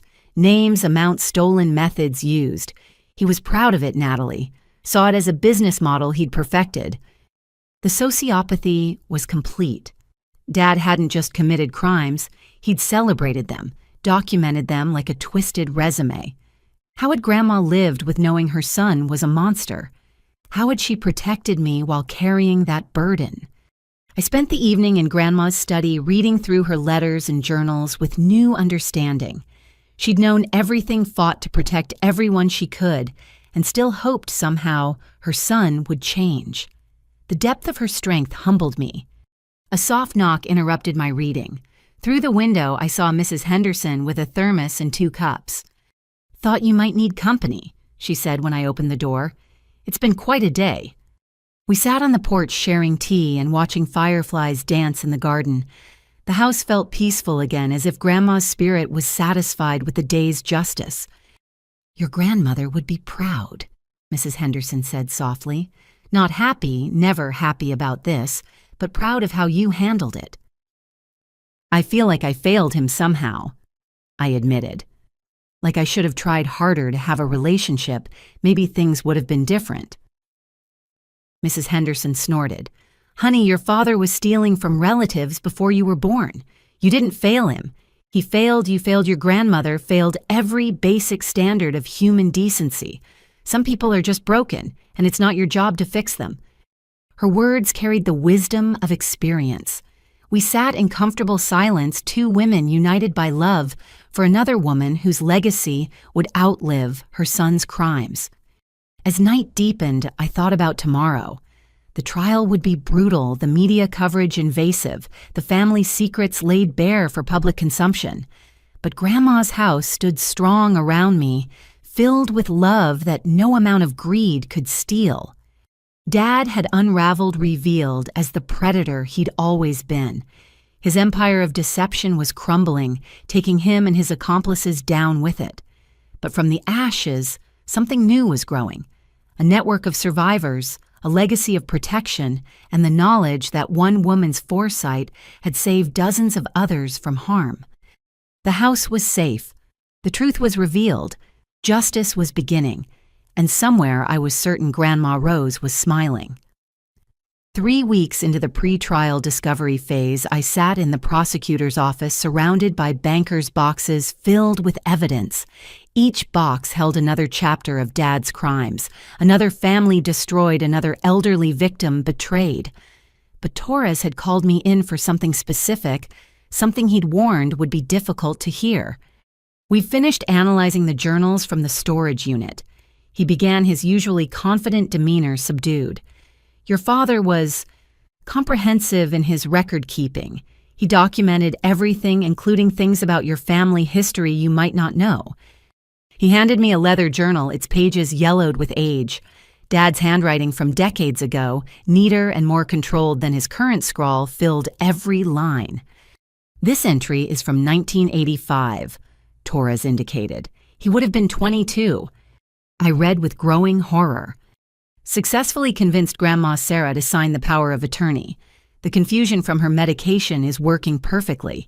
Told Mom the doctor prescribed it for anxiety, but it's really Valium from that dealer on campus.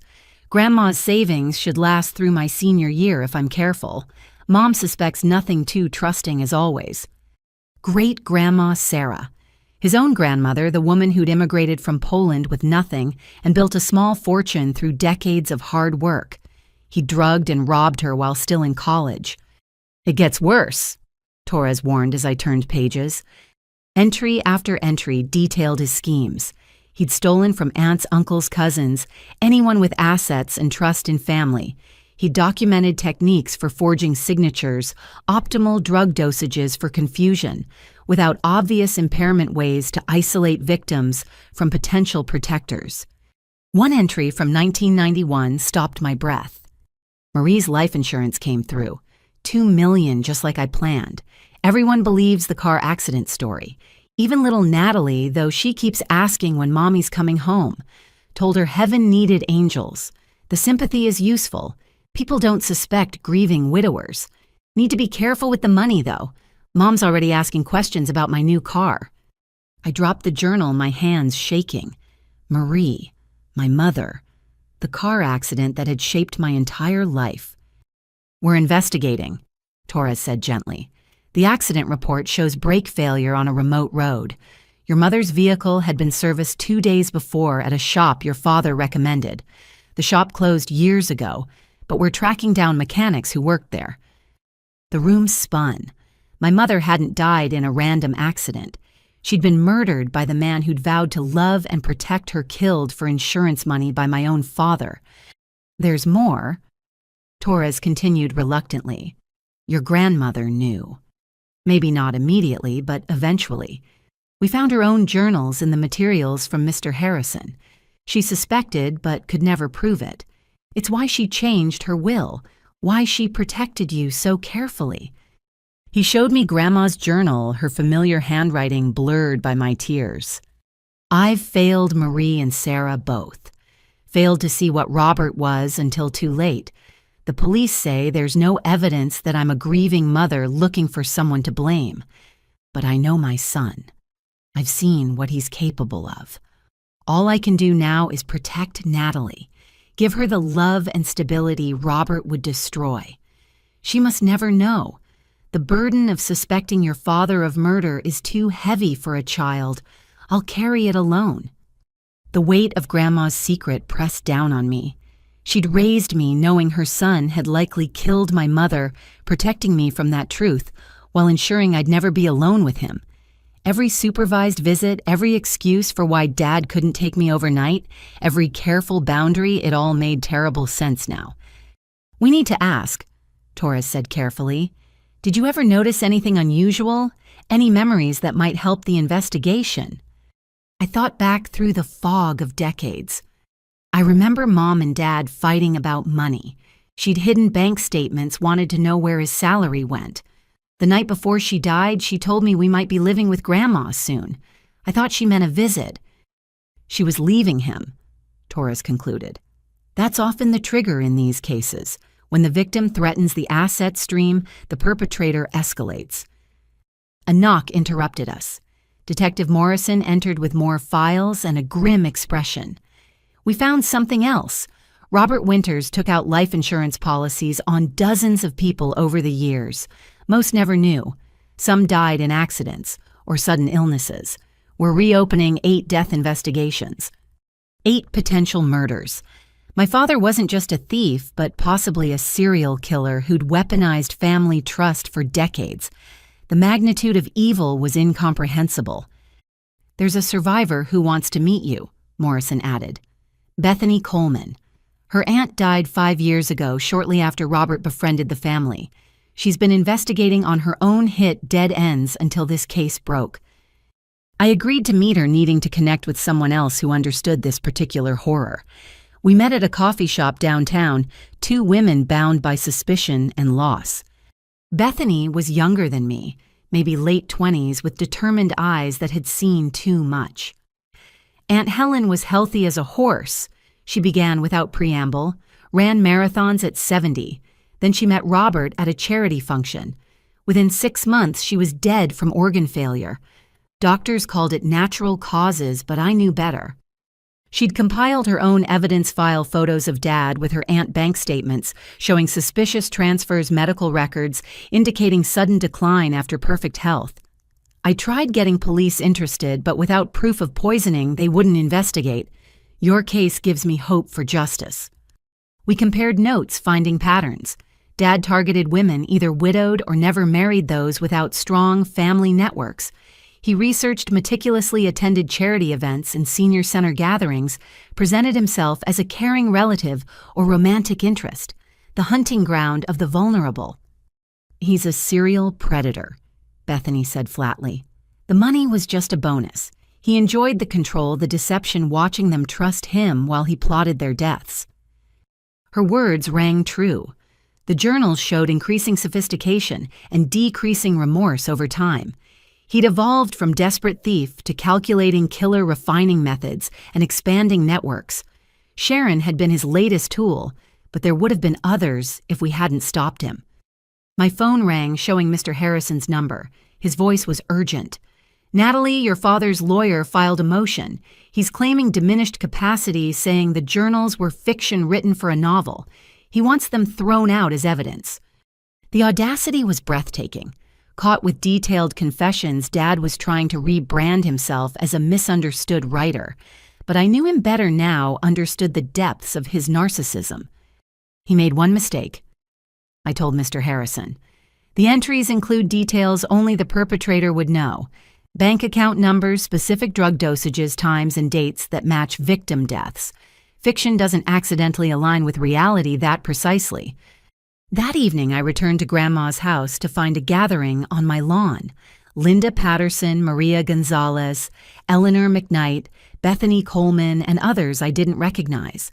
Victims and families united by Dad's crimes, drawn together by shared pain and determination. We're forming a foundation, Linda announced, the Rose Winters Foundation for Elder Protection. Your grandmother tried to warn people about Robert. We want to continue her work, educate families about predators who target the elderly. I stood surrounded by Dad's victims, transformed into advocates. From evil, good was growing. From betrayal, community was forming. Grandma would have loved the poetic justice of it. Inside the house, we organized. Eleanor, despite her recovery, proved a fierce strategist. Maria's children offered technical expertise. Linda brought legal knowledge from her own battles.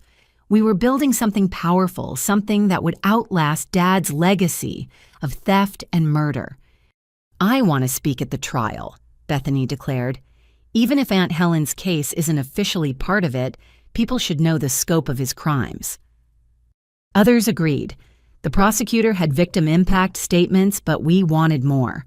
We wanted the world to understand that elder abuse wasn't just about money, but about destroying families, shattering trust, stealing final years that should be peaceful.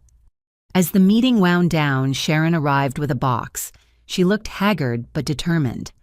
These are from the storage unit, she explained. Photos, documents, things I think belong to victims' families. I'm trying to return what I can." The group's response was mixed, some still angry at her participation, others recognizing her effort at redemption. I took the box, finding the gesture more meaningful than any apology. Inside were treasures stolen from the dead family photos, jewelry bonds, and certificates. Each item represented a life cut short, a family robbed of more than money. We spent hours matching items to victims, small resurrections of memory and meaning. "This was Aunt Helen's," Bethany breathed, holding a pearl necklace. "She wore it every Sunday. He must have taken it after he killed her." The unspoken words hung heavy in the room, but Bethany clutched the pearls like a lifeline one piece of her aunt returned. As everyone prepared to leave, Mrs. Henderson pulled me aside. "The whole neighborhood's talking. Some reporters have been snooping around asking about your family history. Be careful, dear. This story's getting bigger." Indeed, the next morning brought news vans to our quiet street. The story of a serial elder abuser with possible murders spanning decades was national news. Dad's photo appeared on every channel, the charming smile now sinister with context. I gave one interview carefully controlled, focusing on the victims rather than sensationalizing the crimes. "Elder abuse is an epidemic hiding in plain sight," I said directly to the camera. "My father wasn't unique, just unusually prolific. Check on your elderly neighbors. Question sudden changes in their health or finances. Trust but verify even with family." The interview went viral, shared by elder advocacy groups nationwide. Tips poured in about similar cases, suspicious deaths, elderly relatives who died after meeting charming strangers. Dad's arrest was catalyzing a national conversation about elder vulnerability. That night, I sat in Mom's old room, preserved exactly as she'd left it the morning she died. Her perfume still faintly scented the air. Her journal lay on the nightstand, final entry, cheerful with plans for a weekend trip that never happened. "I know the truth now," I whispered to her memory. "He'll pay for what he did to you, to great-grandma Sarah, to all of them. I promise." The room felt warmer somehow, as if Mom's spirit acknowledged the vow. 2 strong women had died protecting their families from Robert Winters. Their sacrifice wouldn't be wasted. Tomorrow would bring more revelations, more victims, more evidence of a lifetime spent preying on the vulnerable. But tonight I drew strength from their memories.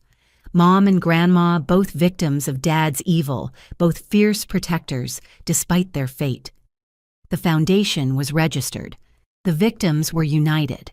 The truth was emerging from decades of shadows. Dad had built an empire on the graves of the elderly, but we were ensuring it would crumble completely, taking him down forever. Justice for the dead, protection for the living. It's what Grandma would have wanted. It's what Mom died trying to achieve. And it's what I'd deliver no matter the cost. The FBI field office in downtown occupied a gleaming federal building, all glass and steel and security checkpoints. I'd been summoned by Special Agent Diana Chen, who was leading the multi-state investigation into what they were now calling Operation Winter's End. The name felt appropriate at the end of my father's decades-long season of predation. Agent Chen met me in a conference room wallpapered with photos, documents, and connection strings that looked like a spider's web. Dad's photo sat at the center with lines radiating out to faces of victims across 20 years and 12 states. "Ms. Winters, thank you for coming," she began, her voice carrying the weight of what she'd uncovered. "Your father's case has connected to 3 other investigations we've been running. He wasn't working alone." My blood chilled. "What do you mean?" She pointed to several photos on the wall. Robert Winters was part of a loose network of individuals who shared information about vulnerable elderly targets. They traded techniques, recommended corrupt notaries and doctors, even past victims between them, like inventory.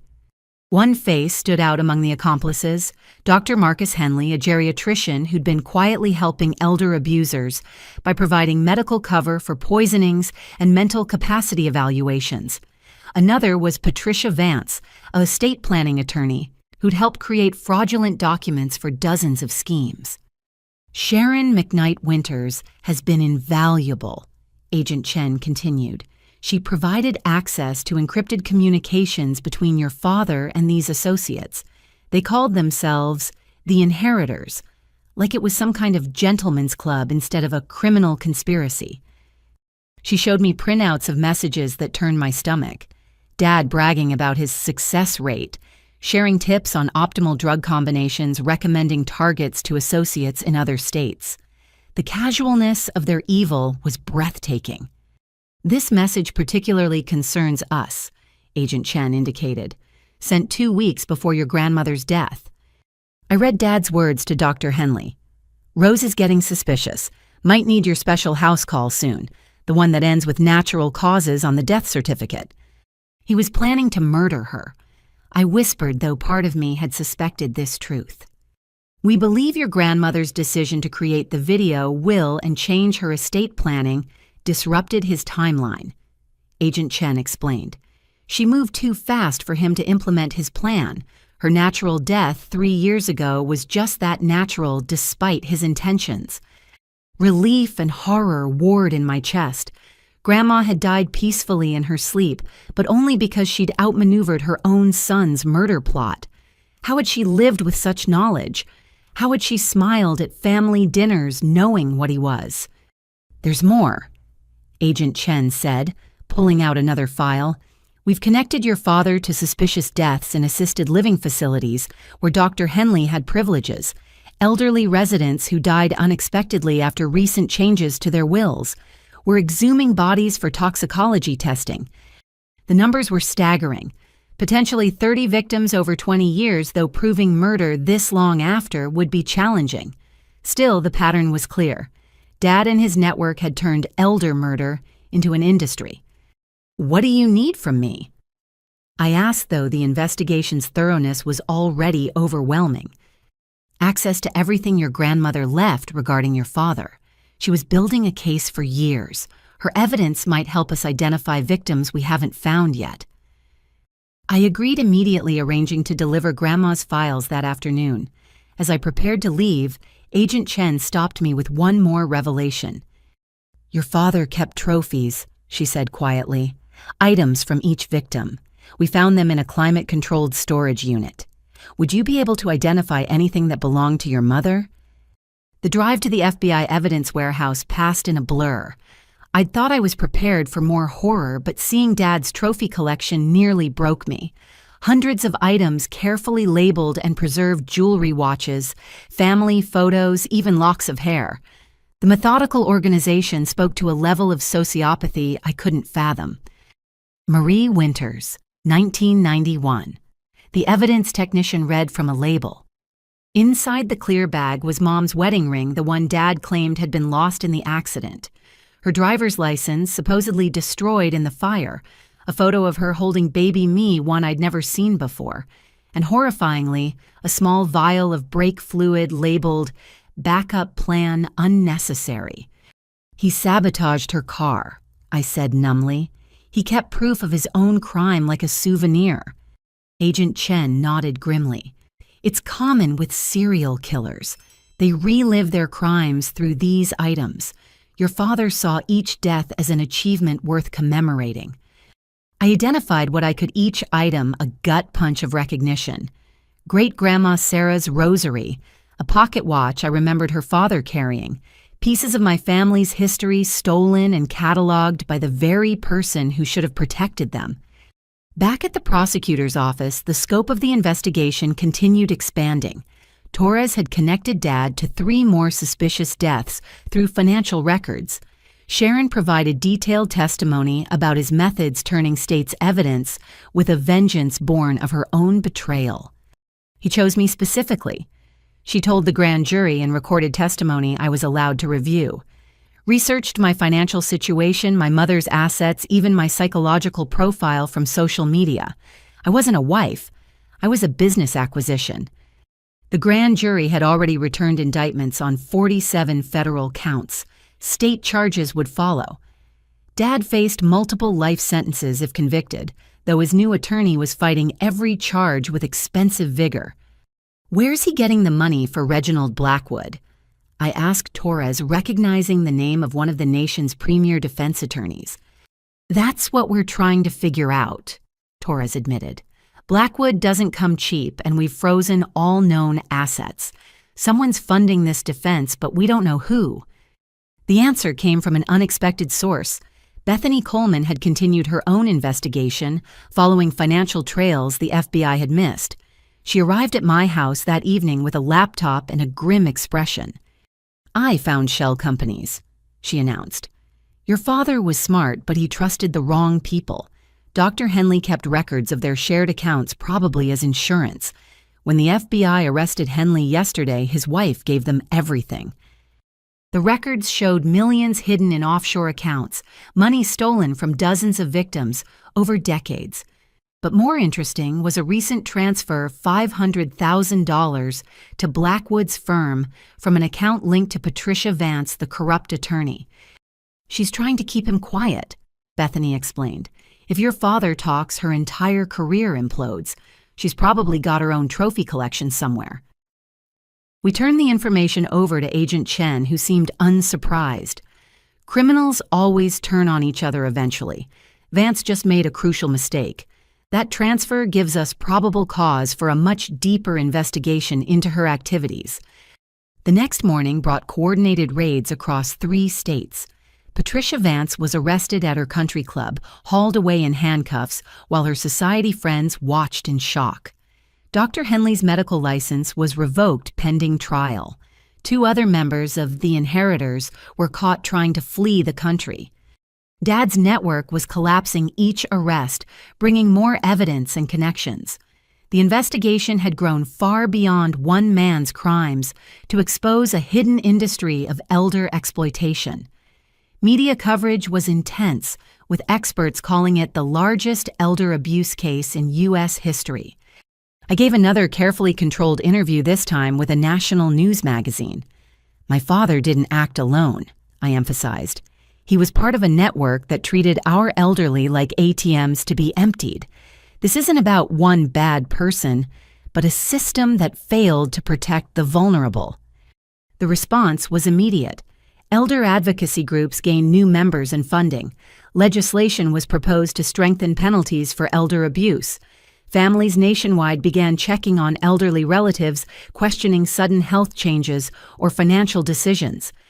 "Your grandmother would be amazed," Mrs. Henderson said over tea in her garden. "She fought this battle alone for so long. Now the whole country's paying attention." But attention came with a price. Reporters camped outside my house. Dad's supporters, few but vocal, sent hate mail calling me a traitor to family values. Someone spray-painted "ungrateful daughter" on my garage door one night. Though security cameras caught the vandal, who turned out to be a distant cousin, hoping to inherit if Dad went free. Through it all, the investigation continued. More bodies were exhumed. More toxicology tests revealed poisoning.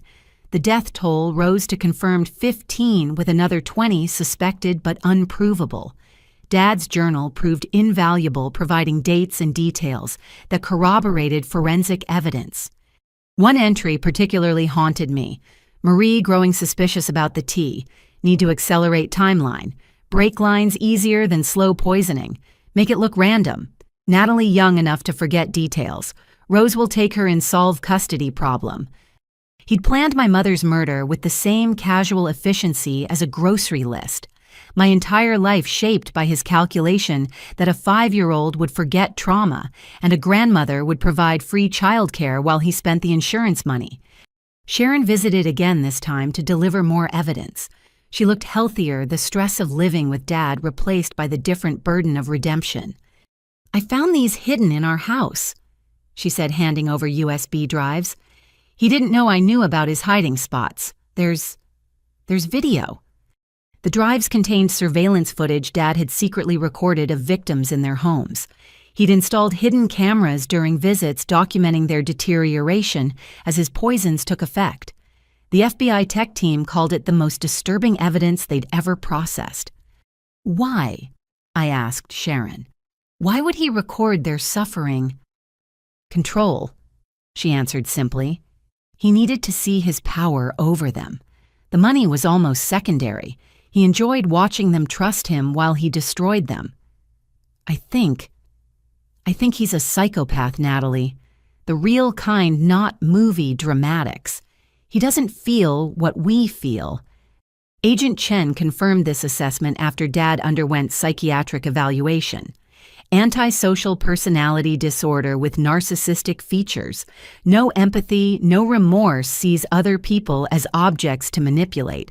He's charming when it suits him, but views human connection as weakness to exploit. The evaluation explained so much: why he'd targeted his own family, why he'd kept trophies, why he showed no emotion during court proceedings, except rage when challenged. Dad wasn't capable of love, only mimicry of it for personal gain. As the investigation wound toward conclusion, a final puzzle piece emerged. The FBI had tracked the offshore accounts to their ultimate source, a Swiss bank, that finally cooperated under international pressure. The original seed money, the foundation of Dad's criminal empire, came from a life insurance policy on his own father. Your grandfather died when Robert was 19, Agent Chen explained. Supposedly a heart attack, but given what we know now, another murder. His first murder.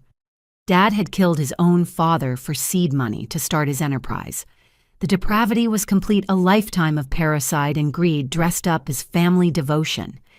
That night I sat in Grandma's study surrounded by evidence boxes and investigation reports.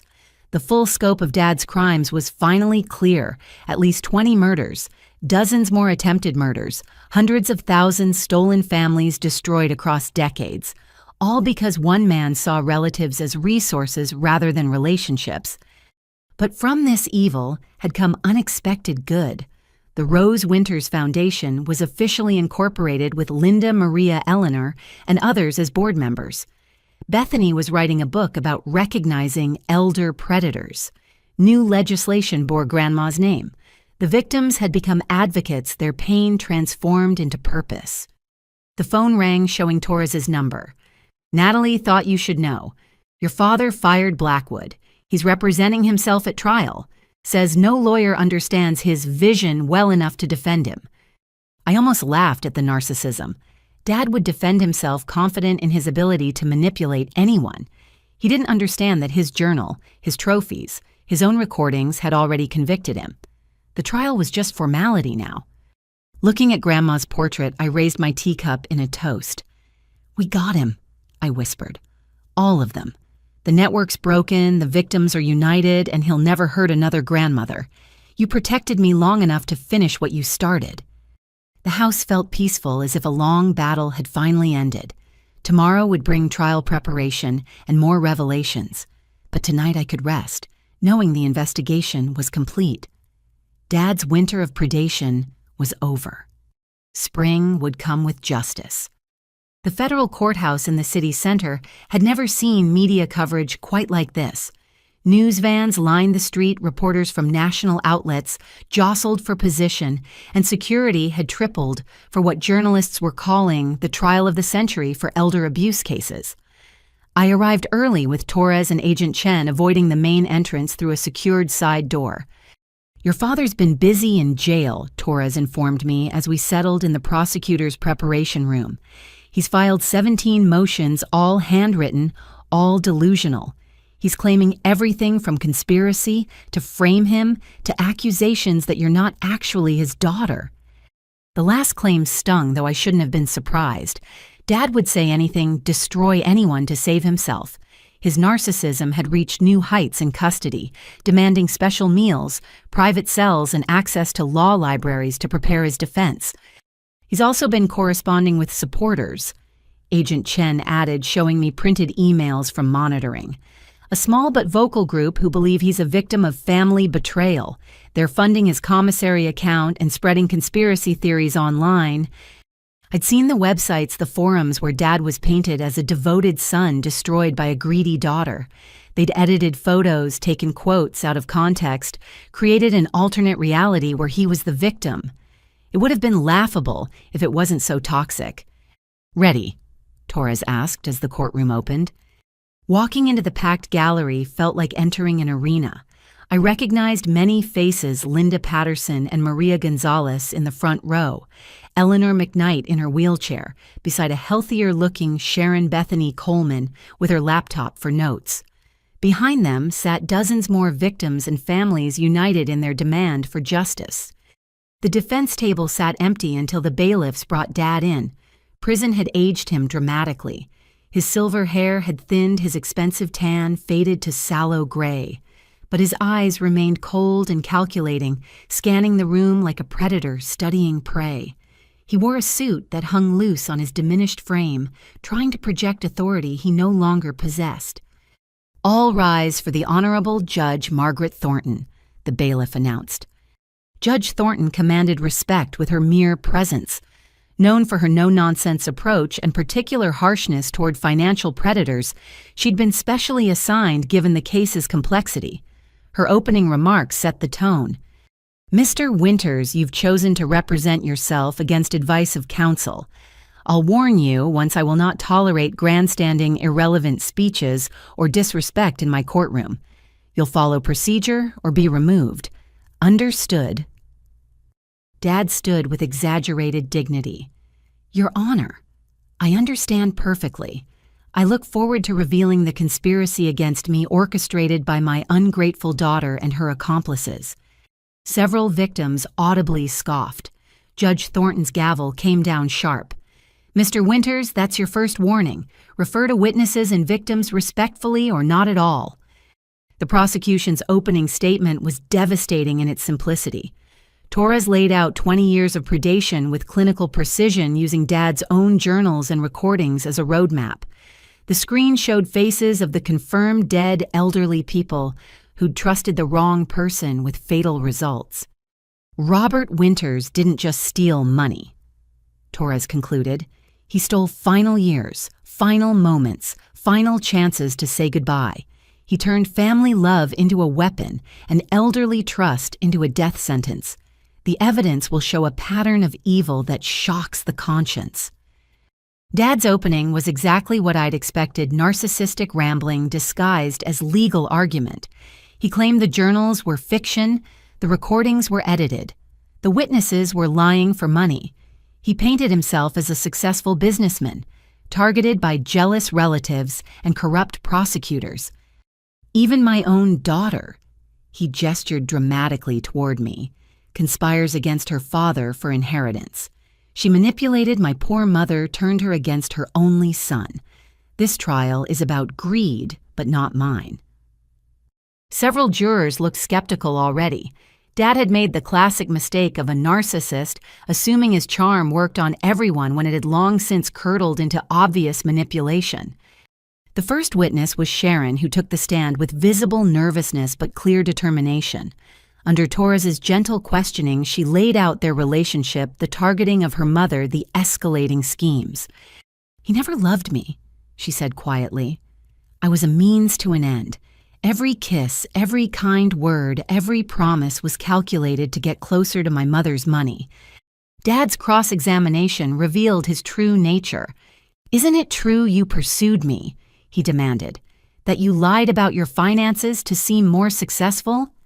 "I had $20,000 in credit card debt," Sharon replied. "You had me believing that made me worthless, that I was lucky you'd even look at me. Classic abuser tactics I learned in therapy." "Objection," Dad shouted. "She's not qualified to make psychological assessments." "Overruled," Judge Thornton said dryly. "The witness is testifying about her own experience. Continue, Ms. McKnight." Sharon detailed finding the benzodiazepine research, the forged documents, the growing realization of what she'd enabled. Her testimony about her mother's poisoning brought several jurors to tears. "He brought her tea every Sunday," Sharon said, voice breaking. "Called it their special tradition. She'd get confused after, but we blamed her age. He was poisoning my mother in front of me, and I served the cups." Dad tried to shake her testimony, but Sharon had found strength in truth. She admitted her own crimes, her willful blindness, her greed for an easier life. The honesty made her more credible, not less. Eleanor McKnight testified next, still frail but fierce with determination. She described the poisoning symptoms, the confusion, the fear of losing her mind. Photos showed her before and after, a vibrant businesswoman reduced to skeletal fragility. "I built my company from nothing," she said firmly. "Worked 70-hour weeks, sacrificed everything. Robert Winters tried to steal it all with a cup of tea and a fake smile. But I'm tougher than he thought. I survived." Dad's cross-examination of an elderly poison victim went as badly as expected. Every aggressive question made him look more monstrous. When he suggested Eleanor was exaggerating for sympathy, she fixed him with a stare that could freeze flame. "Young man," she said, though Dad was only 15 years younger, "I've negotiated with Fortune 500 CEOs and union bosses. You're just another con artist who thought an old lady would be an easy mark. You were wrong." The gallery applauded before Judge Thornton could gavel them quiet. Dad looked genuinely shocked that his charm offensive had failed so spectacularly. The forensic evidence came next. Toxicologists explained the poisoning methods, showing how benzodiazepine in specific doses created confusion without obvious sedation. Handwriting experts confirmed the forgeries. Financial analysts traced the money trails through shell companies and offshore accounts.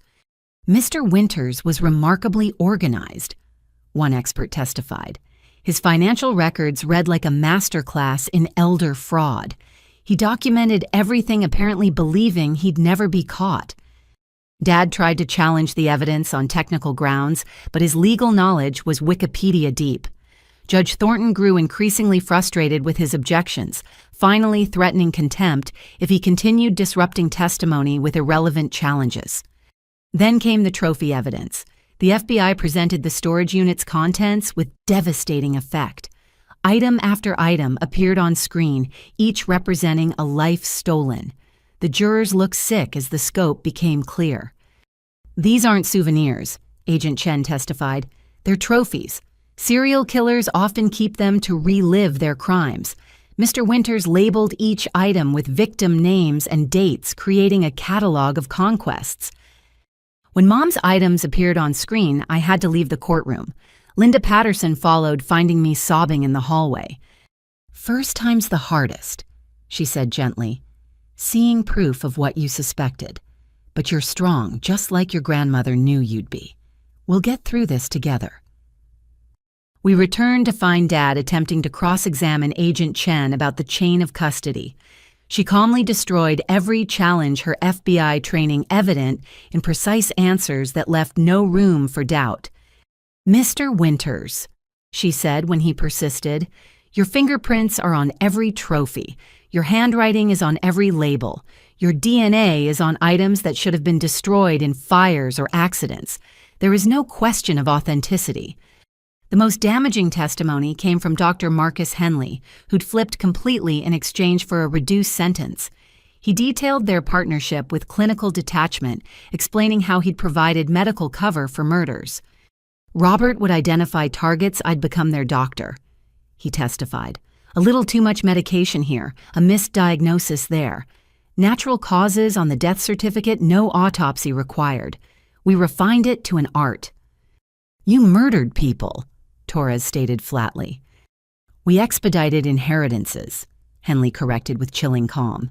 "Robert saw it as a business service, help families access money tied up in elderly relatives who were just lingering."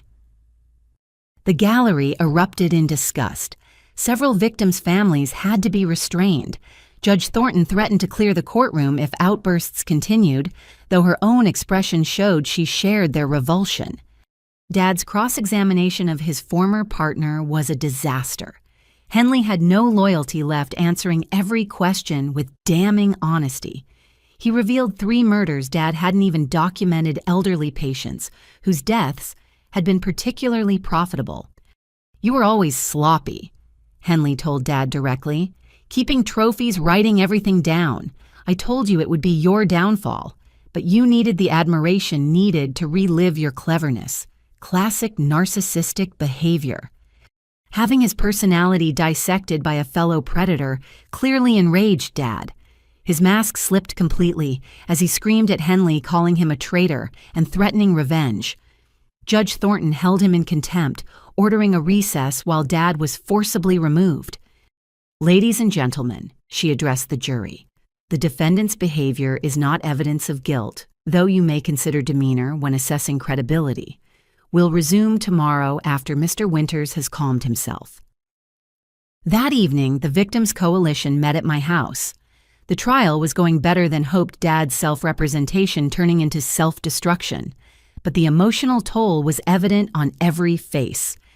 "Seeing him try to justify it," Maria said quietly, "like we deserve to be robbed because we're old, like our lives don't matter."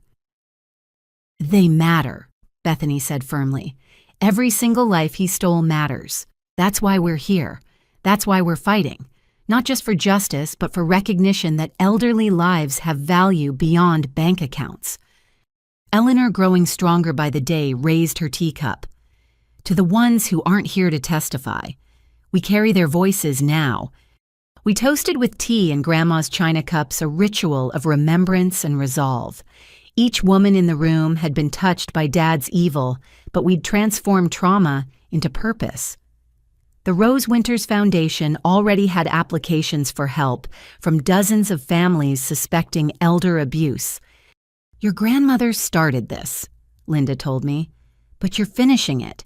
She'd be so proud of how you've handled yourself." I thought of Grandma as I looked around the room at her extended legacy. She'd protected me long enough to grow strong, to develop the skills needed for this battle. Every legal argument I made, every document I filed, every moment I stood firm against Dad's lies was her influence manifested. The trial would continue for weeks more. There would be more evidence, more testimony, more of Dad's desperate attempts to avoid responsibility. But the outcome was increasingly clear. The mountains of evidence, the credible witnesses, the documented patterns of predation would convict him. "He's going to die in prison," Sharon said quietly. "I can't decide if that makes me sad or relieved." "Both," Eleanor replied, patting her daughter's hand. "It's okay to feel both. He was a human being who chose to become a monster. We can mourn the man he could have been while ensuring the man he is never hurts anyone again." As the evening wound down, I walked each woman to her car, accepting hugs and promises of continued support. Tomorrow would bring more testimony, more evidence, more of Dad's unraveling. But tonight, we'd found strength in solidarity. Standing in Grandma's garden under stars she'd taught me to name, I felt her presence like a warm embrace. The trial was just beginning, but the verdict was written in every document she'd preserved, every protection she'd built, every seed of justice she'd planted. "Almost there, Grandma," I whispered to the night. "Almost there."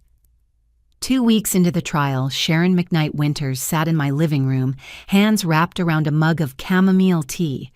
She'd been staying with her mother, but Eleanor was testifying today, and Sharon couldn't face another day in court. The woman who'd once strutted through my home planning renovations now looked fragile, haunted by the weight of her choices. "I need to tell you something," she began, voice barely above a whisper. "About your father, about why I stayed even when I suspected." I settled into Grandma's chair, prepared to listen. Sharon had been cooperating fully, but this felt different, more personal than legal testimony. "My second husband was abusive," she continued. "Not physically, but emotionally, financially. He destroyed my self-worth so thoroughly that when Robert came along with his charm and promises, I thought I'd found salvation." She laughed bitterly. "I was the perfect mark, desperate for validation, financially struggling with a wealthy mother I felt guilty about neglecting. Robert studied me like a textbook, found every weakness, every insecurity." "When did you first suspect something was wrong?" I asked gently. "The tea," she replied immediately. "About 3 months after we married. He was so insistent about making it himself, so particular about Mom drinking it all. When she started having confusion, he was so quick to suggest power of attorney, so prepared with the documents."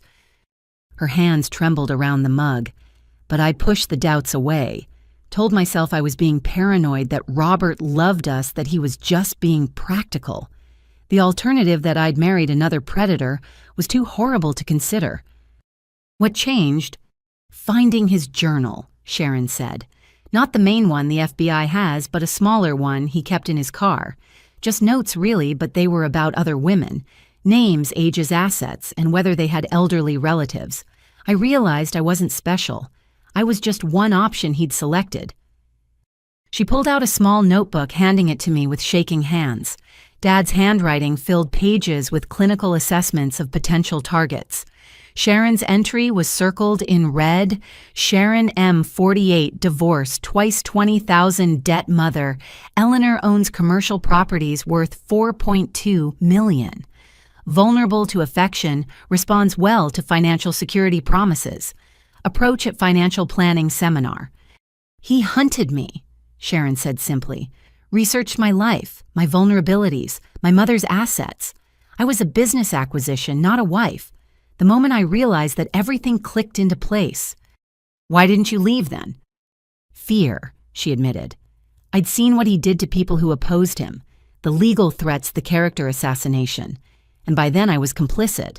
I'd signed documents, participated in schemes. He made sure I was dirty enough that leaving meant destroying myself. She described the escalating control, how Dad had isolated her from friends, convinced her that her family saw her as a failure, that he was her only source of stability. Classic abuse tactics refined over decades of practice. But when I saw him preparing documents about your grandmother's house, Sharon continued, I remembered meeting Rose once at a charity event. She was kind to me, genuinely interested in my life. The thought of Robert stealing from another woman like that, it broke something in me. You could have warned me, I pointed out, trying to keep accusation out of my voice. I tried to convince him the scheme wouldn't work, Sharon said. Told him you were too smart, that the documents looked fake. He said I was jealous of his mother's love for you, that I wanted you out of the picture. Every concern I raised got twisted into evidence of my own inadequacy. She showed me text messages between them, Dad's responses to her doubts dripping with contempt and manipulation. You're lucky I married you, one read. No one else would tolerate your paranoid delusions. Stop questioning me and remember your place. The night before we came to your house, Sharon revealed, I almost called you. Had my phone in hand, your number pulled up from when I'd researched you. But Robert came in, saw what I was doing. The look in his eyes. I've never been more afraid. Did he hurt you? The question came out harder than intended. Not physically. He didn't need to. He just very calmly explained what would happen if I betrayed him, how my mother would suffer, how my children would learn what a failure I was, how I'd end up homeless and alone. Then he made me tea, the same special blend he gave my mother, and watched me drink every drop. He drugged you. A warning, Sharon confirmed. I was confused for hours, couldn't remember things. He told me that was just a taste of what he could do. After that, I was too terrified to resist. I became the accomplice he needed, hating myself more each day. Her story painted Dad in an even darker light. Not just a predator, but a psychological torturer who enjoyed breaking people down. Sharon had been victim and accomplice, both trapped in a web of manipulation and fear. The day of the arrest, she continued, when you told me about my mother being poisoned, something snapped. All the fear disappeared, replaced by rage. He'd used me to hurt the one person I truly loved. That's when I decided to burn everything down, starting with him. And you have I acknowledged. Your testimony has been crucial. It's not enough, Sharon said firmly. I helped him try to steal your home, your heritage. I stood by while he planned worse. Testifying is the minimum I owe you and everyone else he hurt. She pulled out a folder thick with documents. I've been doing my own investigation, going through everything I can find, trying to identify more victims. These are people Robert researched but hadn't approached yet. I've been warning them anonymously, mostly about what nearly happened. The folder contained detailed notes on dozens of elderly individuals across multiple states. Dad's future victims saved by Sharon's intervention. It was redemption in action, each warning a life potentially saved. There's something else, Sharon said, her voice dropping. About your mother. Robert talked in his sleep sometimes, especially after drinking. One night, about a month ago, he was having a nightmare. He kept saying brake lines and should have used the T. I think he was reliving what he did. The confirmation hit like a physical blow, even though I'd already known the truth. Hearing that Dad still dreamed of murdering my mother, that it haunted his unconscious mind, provided a strange form of justice. He might be incapable of remorse, but his crimes followed him into sleep. I recorded it, Sharon added quietly, on my phone. I'd started recording him whenever possible insurance in case things went bad. The FBI has the files now, but I thought you should know. Even monsters have nightmares. We sat in silence for a while, two women bound by one man's evil. Sharon had made terrible choices, but she'd also been systematically broken down by a master manipulator. Her redemption couldn't erase her crimes, but it could prevent future ones. "I'm starting therapy," she said eventually, trying to understand how I became someone who could participate in elder abuse. The therapist says I was trauma bonded, that Robert triggered responses from my previous abuse. It doesn't excuse anything, but maybe understanding helps prevent it happening again. "What will you do after the trial?" I asked. "Community service isn't enough," Sharon replied with surprising firmness. "I want to work with the foundation you're building. Not in any leadership role, I know that's impossible. But maybe I can help identify warning signs, share what I learned about how predators choose accomplices." It was a complicated request. Many victims wouldn't want Sharon anywhere near the foundation, but her inside knowledge could be valuable. Her story, a warning to others who might be slowly pulled into similar schemes. "I'll discuss it with the board," I promised. "No guarantees, but we'll consider it." Sharon nodded, understanding the generosity even in that limited offer. "There's one more thing. About the house, your grandmother's house. Robert had backup plans if the will scheme failed. He'd researched contractors who do insurance fraud, looked into ways to damage the property that would look accidental. He was never going to stop. The revelation shouldn't have surprised me, but it did. Even failing Dad would have tried to destroy what he couldn't steal. The house that represented love and family to me was just an asset to him, worthless if he couldn't monetize it. "He hated that your grandmother loved you more," Sharon observed. "Every time he mentioned you, there was this rage underneath. You represented his failure proof that Rose saw through him. The house was just a symbol. He wanted to hurt you, not just rob you. He succeeded in that," I admitted. "Learning about my mother, seeing what he was capable of, there's no coming back from that." "But you're still standing," Sharon pointed out. "The house is safe, the foundation is growing, and he's going to prison forever. You won, Natalie. Despite everything he threw at you, you won." Eleanor's testimony that afternoon was powerful. She'd returned to her business empire's commanding presence, describing the poisoning with clinical detail that made several jurors visibly angry. Her love for Sharon was evident, but so was her determination to see justice done. "My daughter was a victim too," Eleanor stated firmly when asked about Sharon's involvement. "Robert Winters is a predator who specialized in breaking down women to access their relatives. Sharon will face consequences for her choices, but the real monster is sitting right there." She pointed at Dad with a steady finger. He tried to maintain his composure, but Eleanor's accusation clearly rattled him. Here was a woman he'd failed to kill, bearing witness to his methods. That evening, Sharon and Eleanor joined the victims' support group meeting. The reception was mixed, some victims still angry at Sharon's participation, others recognizing a fellow survivor. Linda Patterson, ever the voice of pragmatic compassion, addressed the elephant in the room. "Sharon made choices that hurt people," Linda said directly. "But she's also proof of how these predators operate, how they recruit accomplices, how they build networks of complicity. Learning from her mistakes might save others." The group slowly opened to Sharon's presence, especially when she shared her documentation of Dad's research methods. Her notes on his manipulation tactics were particularly valuable, showing how predators identified and exploited specific vulnerabilities. "He kept score," Sharon revealed to the group. Not just money stolen, but people broken. He had a ranking system for how thoroughly he'd destroyed someone's life. Extra points if they never recovered if they died believing he loved them. The systematic cruelty took everyone's breath away. This wasn't crime of opportunity, but calculated sadism disguised as family relationships. Dad had gamified elder abuse, turning it into a scoring system for his own entertainment. Bethany Coleman studied Sharon's notes with intense focus. "This is invaluable for my book," she said. "Understanding the predator's perspective, how they choose victims and accomplices. With your permission, Sharon, I'd like to interview you extensively." "Anything that helps," Sharon agreed immediately. "If one person avoids falling into a similar trap, maybe I can balance the scales a little." The meeting evolved into a strategy session for the foundation. With Sharon's inside knowledge and the group's collective experience, we developed screening tools for identifying potential elder abuse situations.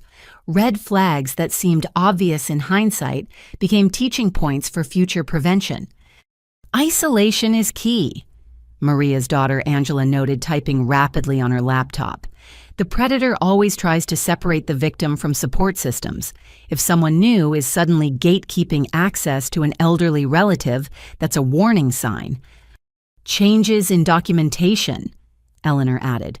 "New wills, powers of attorney, especially if prepared by attorneys the family doesn't know. Robert always had his own corrupt lawyers ready." "And the T," several voices said simultaneously, dark humor and shared trauma. As the evening wound down, Sharon approached me privately. "Thank you for letting me be here. I know I don't deserve kindness after what I did." "Grandma believed in redemption." I replied, thinking of Rose's infinite capacity for hope. "She gave Dad 40 years of chances he squandered. You're actually trying to make amends. That matters." Sharon's eyes filled with tears. "I dream about it sometimes. The day we came to take your house. How cruel I was talking about gutting your grandmother's library. I wish I could take it back."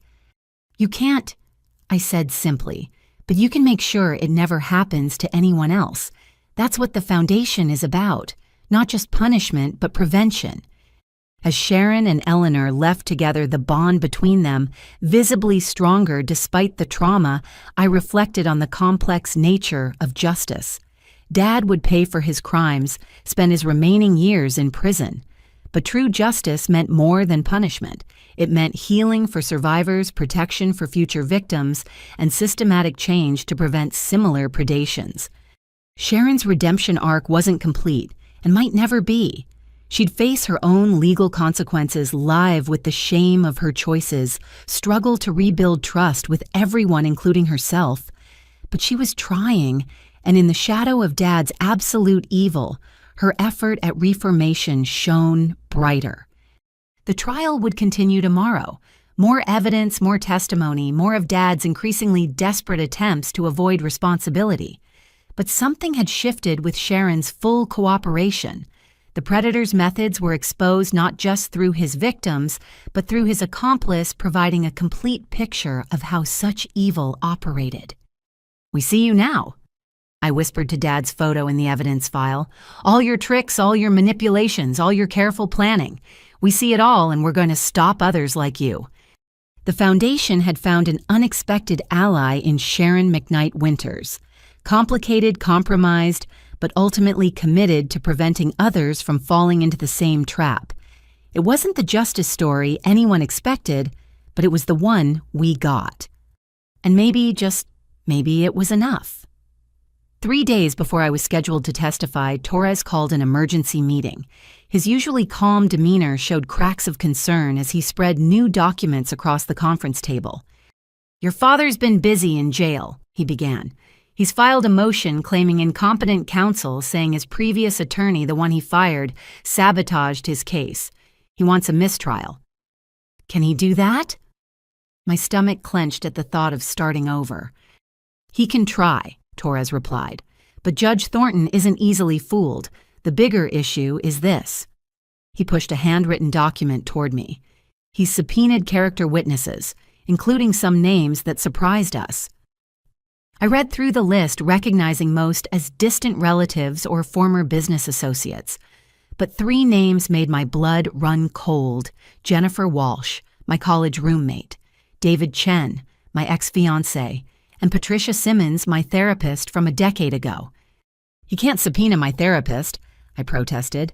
"That's privileged." "He's not asking for therapy records," Torres explained. "He's calling her as a character witness, claiming she can testify to your manipulative personality and pathological need for control. It's nonsense, but it shows he's been researching your life extensively." The violation felt profound. Dad had investigated my past, looking for ammunition to destroy my credibility. The college roommate I'd lost touch with, the relationship that ended amicably, the therapist I'd seen during law school stress, all dragged into his twisted narrative. "We need to prepare you," Agent Chen said, joining the conversation. "His strategy is clear: paint you as a calculating daughter who manipulated Rose into cutting him out. He'll try to trigger emotional responses, make you look unstable or vindictive. He knows your buttons," Torres added. "Every parent does. He'll use that knowledge to try to break you on the stand. We need to practice until you can face anything he throws at you without flinching." The next 3 days became intensive preparation. Torres and his team ran mock cross-examinations, each more brutal than the last. They dredged up every failure, every mistake, every moment of doubt in my life. "Isn't it true you failed the bar exam on your first attempt?" the mock prosecutor pressed. "Yes," I replied calmly as coached. "Like 30% of test takers. I studied harder and passed the second time." "You were in therapy during law school. Why?" "Academic stress and grief processing after my grandmother's best friend died. Seeking mental health support shows wisdom, not weakness." They threw Dad's likely accusations at me relentlessly: that I'd poisoned Grandma against him, that I'd manipulated her will, that I was money-hungry, vindictive, a disappointment as a daughter. Each attack stung, but repetition built armor. "He'll try to make you angry," Torres warned. "Anger makes people sloppy, say things they regret. Stay calm, stick to facts, don't let him bait you into emotional responses." Between preparation sessions, I met with the witnesses Dad had subpoenaed. Jennifer Walsh, now a suburban mother of 3, was bewildered by the summons. "I haven't talked to you in 10 years, she said over coffee. "What could I possibly say about your character?" "He's fishing," I explained. "Looking for anything negative. Did we ever fight? Did I ever do anything he could twist?" Jennifer thought carefully. "You were studious, maybe a little uptight about grades. Oh, and you once reported our suitemate for stealing food. But that's hardly character assassination material." We strategized responses to potential questions, Jennifer promising to be brief and factual. She seemed offended by the attempt to use her against me, remembering our friendship fondly despite the distance years had created. David Chen was equally supportive. "Your dad's really reaching," he said, reviewing the subpoena. "We dated for 2 years, broke up because of career geography, stayed friends. What's he hoping I'll say?" "Probably that I'm controlling or manipulative," I guessed. "He needs to establish a pattern of behavior." "The only pattern I remember is you bringing me soup when I was sick and proofreading my dissertation." David laughed. "If caring about people is manipulation, we're all guilty." The therapist meeting required more delicacy. Dr. Patricia Simmons maintained professional boundaries while explaining what she could and couldn't say. "I can confirm you were my patient and speak to general observations about your character," she said carefully. "I cannot discuss treatment specifics. If he pushes for protected information, I'll invoke privilege." "What do you remember about my general character?" I asked, curious myself after so many years. "A young woman dealing with academic pressure and family complications with remarkable resilience," she replied. "You were introspective, perhaps overly self-critical, but ultimately focused on growth and understanding. Hardly the manipulative monster he's trying to portray." While I prepared testimony, the Victims Coalition marshaled their own resources. Linda Patterson organized a support schedule, ensuring I'd have friendly faces in the gallery throughout my testimony. Maria Gonzalez's children created social media campaigns to counter Dad's supporters' narrative. Eleanor McKnight hired a public relations firm to ensure accurate media coverage. "We won't let him isolate you," Linda declared at an emergency meeting. "That's what predators do, make victims feel alone. You'll see us every time you look up from that witness stand." Bethany Coleman had been researching Dad's supporters, discovering most were connected to earlier schemes. "3 are former accomplices who escaped prosecution," she reported. "2 are family members of other perpetrators. They're not defending your father so much as defending the entire ecosystem of elder abuse." The revelation that Dad was part of a larger network still actively operating fueled our determination. This trial was about more than one man's crimes. It was about exposing and destroying an entire predatory system. Mrs. Henderson and the Neighborhood Watch increased their vigilance as the trial approached its climax.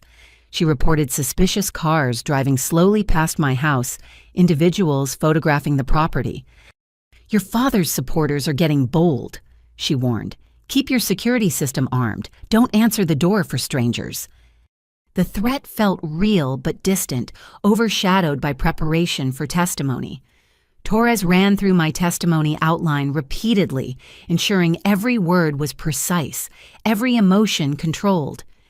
"Remember, you're not just a victim," he emphasized. "You're a witness to patterns of abuse spanning decades. Your testimony connects dots the jury needs to see. Stay focused on that larger purpose." The night before my testimony, I couldn't sleep. I wandered Grandma's house, drawing strength from every familiar corner. In her study, I found a letter she'd written but never sent, addressed to me. "My dearest Natalie, if you're reading this, the storm has come. I've prepared you as best I could, teaching you strength disguised as gardening lessons, courage wrapped in bedtime stories. Your father will try to break you with words as he broke others with schemes. But you are not breakable. You are my granddaughter, heir to generations of women who survived worse and thrived despite it. Speak your truth. Honor the dead. Protect the living. I am with you always. Love, Grandma." I folded the letter carefully, planning to carry it in my suit pocket tomorrow, a talisman of love against Dad's hatred. Sharon called near midnight, her voice thick with emotion. "I know I have no right to offer support, but I wanted you to know I'll be there tomorrow. What he did to your mother, to all of them, it needs to be said. You're brave to face him." "We're all brave," I corrected. "Every person who testifies who stands up to predators like him. You included Sharon. Your testimony helped build this case." "It's not enough," she said quietly. "But tomorrow, watching you face him down, maybe that's another step toward redemption." As dawn approached, I prepared carefully. The charcoal suit that made me feel powerful, Grandma's engagement ring on my right hand, minimal makeup hair in a simple style that couldn't distract. Every choice deliberate, presenting myself as the competent attorney and loving granddaughter I was. Torres met me at the courthouse's secure entrance. "Ready?"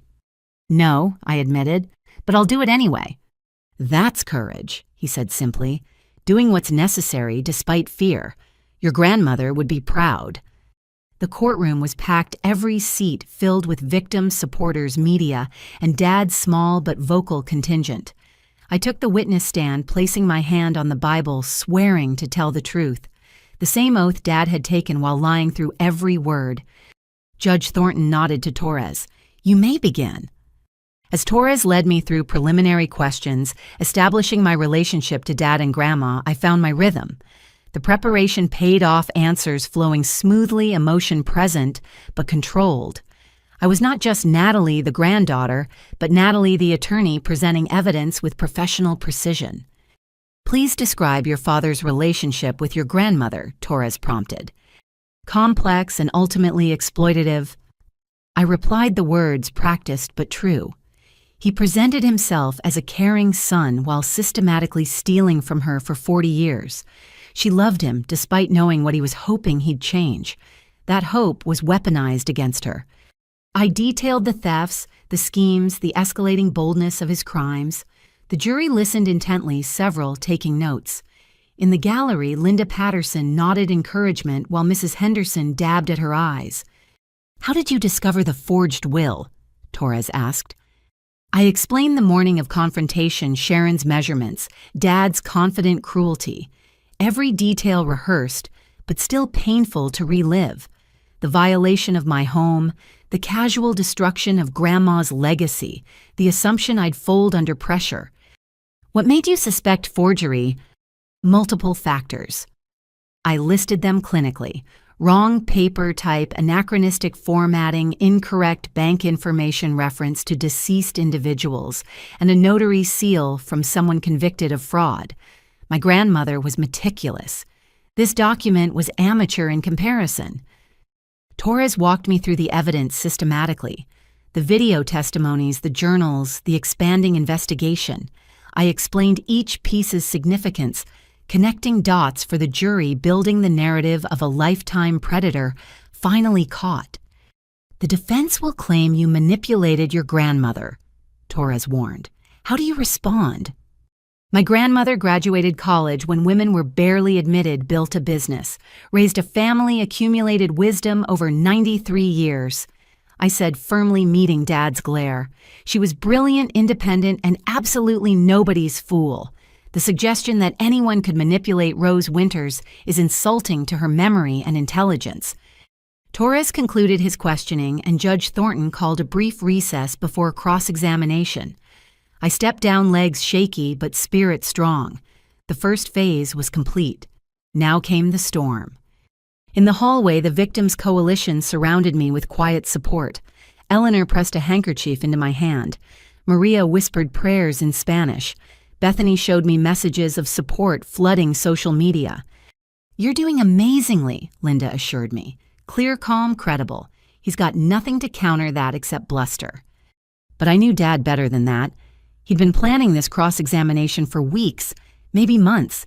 Every question would be calculated to hurt, to destabilize, to transform me from credible witness to emotional daughter. He didn't need to prove innocence, just create reasonable doubt.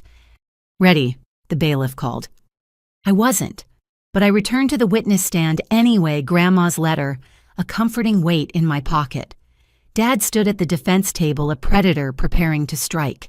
But I was ready, too armored in truth and love. "Ms. Winters," he began, his voice dripping false concern. "My own daughter. Shall we discuss what really happened to our family?" The battle was joined, and I was going to win.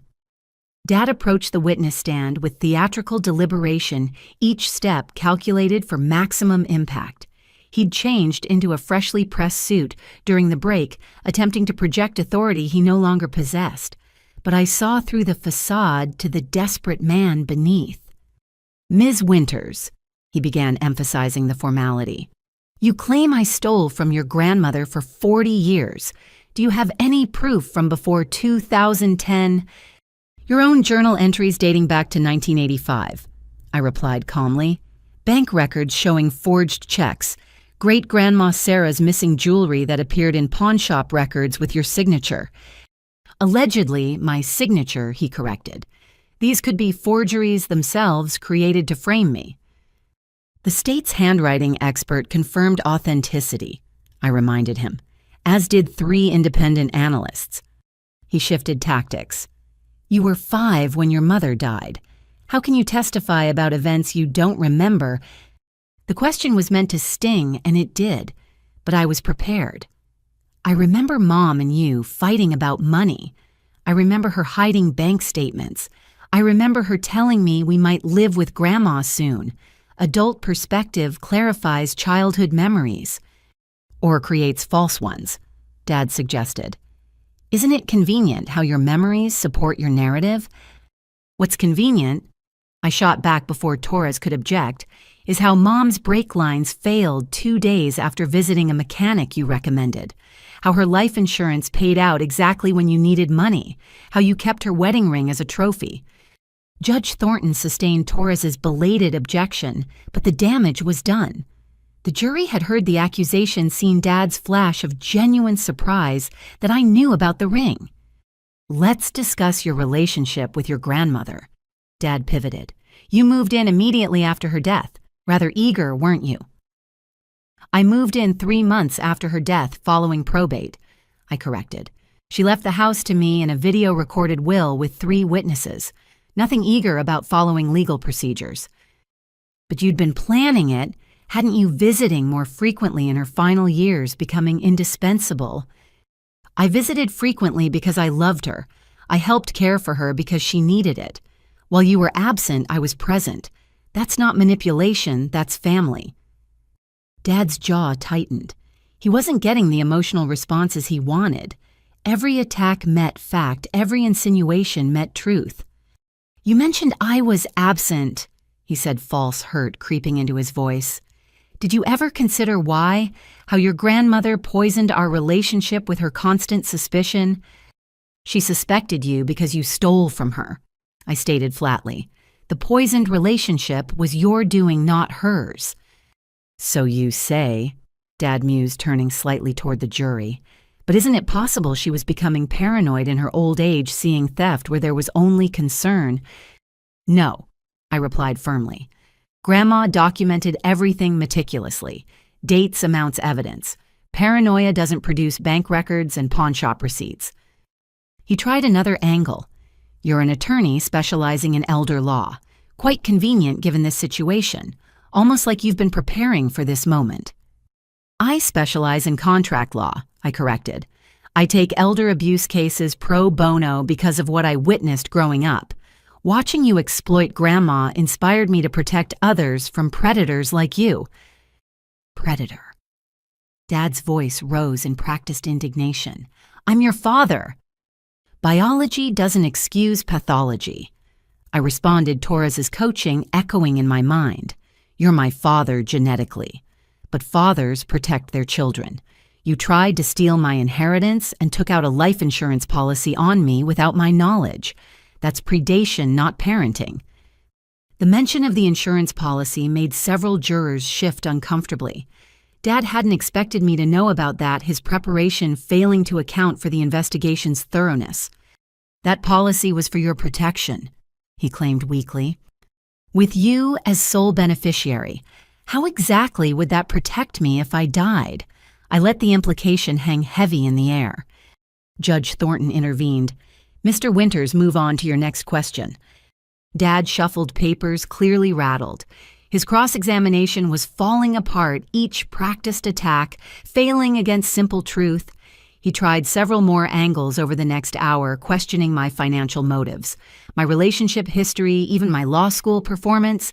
Each attempt met the same calm, factual responses. Finally, he played what he clearly thought was his trump card. Isn't it true you were in therapy for mental health issues? Yes, I replied without hesitation. I sought therapy during law school to manage stress and process grief. Mental health care is health care, nothing more. And didn't you tell your therapist you hated me?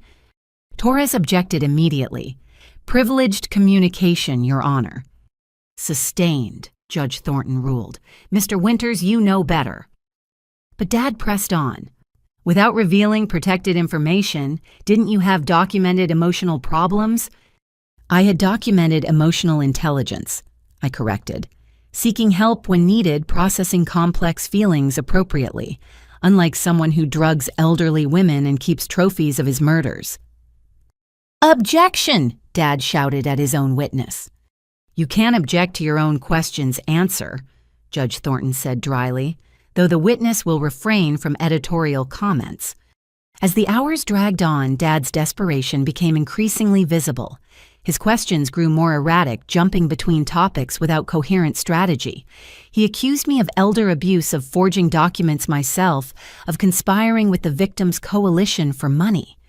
These women you've gathered, he gestured toward the gallery, they're hoping for a payday, aren't they? Civil suits to follow criminal conviction. They're hoping for justice, I replied. Most have explicitly refused financial compensation, donating any recoveries to the foundation. Money was your motivation, not theirs. The foundation you conveniently run. The foundation has an independent board of directors. I'm not even a voting member. but you wouldn't understand organizing something without personal profit. By late afternoon, Dad was visibly exhausted. His silver tongue had failed him, charm-curdling into obvious manipulation. The jury watched with increasingly skeptical expressions as he grasped for any foothold. "One final question," he announced, though Judge Thornton looked ready to end the circus. "Do you love me?" The courtroom went silent. It was a trap, of course. Say yes, and he'd use it to argue forgiveness. Say no, and he'd paint me as heartless. "I love who you could have been," I answered carefully. "I mourn the father you chose not to be, but I cannot love someone who murdered my mother, poisoned grandmothers, and destroyed families for profit. Love requires humanity you've proven incapable of demonstrating." Dad stared at me for a long moment, perhaps seeing clearly for the first time that his daughter was beyond manipulation. Then he spoke words that would haunt me forever. "Your mother said the same thing, right before her accident." The courtroom erupted. Torres was on his feet objecting. Judge Thornton was banging her gavel. Several victims in the gallery gasped or cried out, but I sat frozen, the admission hanging in the air like a confession. "Mr. Winters." Judge Thornton's voice could have cut steel. "Did you just confess to murdering Marie Winters?" Dad's face went white as he realized what he'd said. "I meant, that's not... I want to invoke my Fifth Amendment rights." "Too late for that in your own defense," the judge replied. "The jury will note the defendant's statement. Ms. Winters, do you need a moment?" I shook my head, finding my voice. "No, Your Honor. I'm ready to continue." But there was nothing left to continue. Dad slumped back to the defense table, his accidental confession rendering further questions moot. Torres wisely had no redirect, letting Dad's words echo in the silence. As I stepped down from the witness stand, the gallery erupted in whispered conversations. Linda Patterson was crying. Eleanor McKnight looked grimly satisfied. Sharon had her face in her hands, shoulders shaking. The trial continued for 2 more days, but the outcome was decided in that moment. Dad's remaining witnesses were perfunctory character references who seemed embarrassed to be associated with him. His closing argument rambled about conspiracy and persecution, but his heart wasn't in it. Torres's closing was masterful, weaving together 20 years of predation into a narrative of evil hidden behind family ties. He played clips from Dad's accidental confession, from victim testimonies from the video Will Grandma had made. Robert Winters killed his own mother emotionally, if not physically, Torres concluded. He murdered his wife for insurance money. He poisoned elderly women for sport and profit. He kept trophies like a serial killer, because that's what he is, a serial killer who used trust as his weapon. Justice demands he never harm another grandmother, another mother, another family again. The jury deliberated for less than 3 hours. As we waited in the courthouse cafeteria, the victims' coalition surrounded me with support. We didn't talk about the trial or the expected verdict. Instead, we shared stories about the loved ones we'd lost, the memories Dad couldn't steal. When the bailiff announced the jury had reached a verdict, we filed back in solemnly. Dad sat alone at the defense table, his few supporters having abandoned him after the confession. He looked smaller, somehow. Ordinary evil, stripped of its camouflage. On count 1 murder in the first degree of Marie Winters, we find the defendant guilty. The words hit me like a physical blow, even though I'd expected them. Confirmation of what I'd always suspected but never wanted to believe. My father had murdered my mother. On count 2 murder in the first degree of Sarah Kowalski. The guilty verdicts continued for 40 minutes. Murder, attempted murder, fraud, elder abuse, conspiracy. Guilty on all 47 federal counts. The jury had believed us, the evidence believed that evil could wear a father's face. Judge Thornton thanked the jury for their service, then turned to Dad. "Mr. Winters, you've been found guilty of crimes that shock the conscience. You betrayed the most fundamental human trusts, turning family into a hunting ground.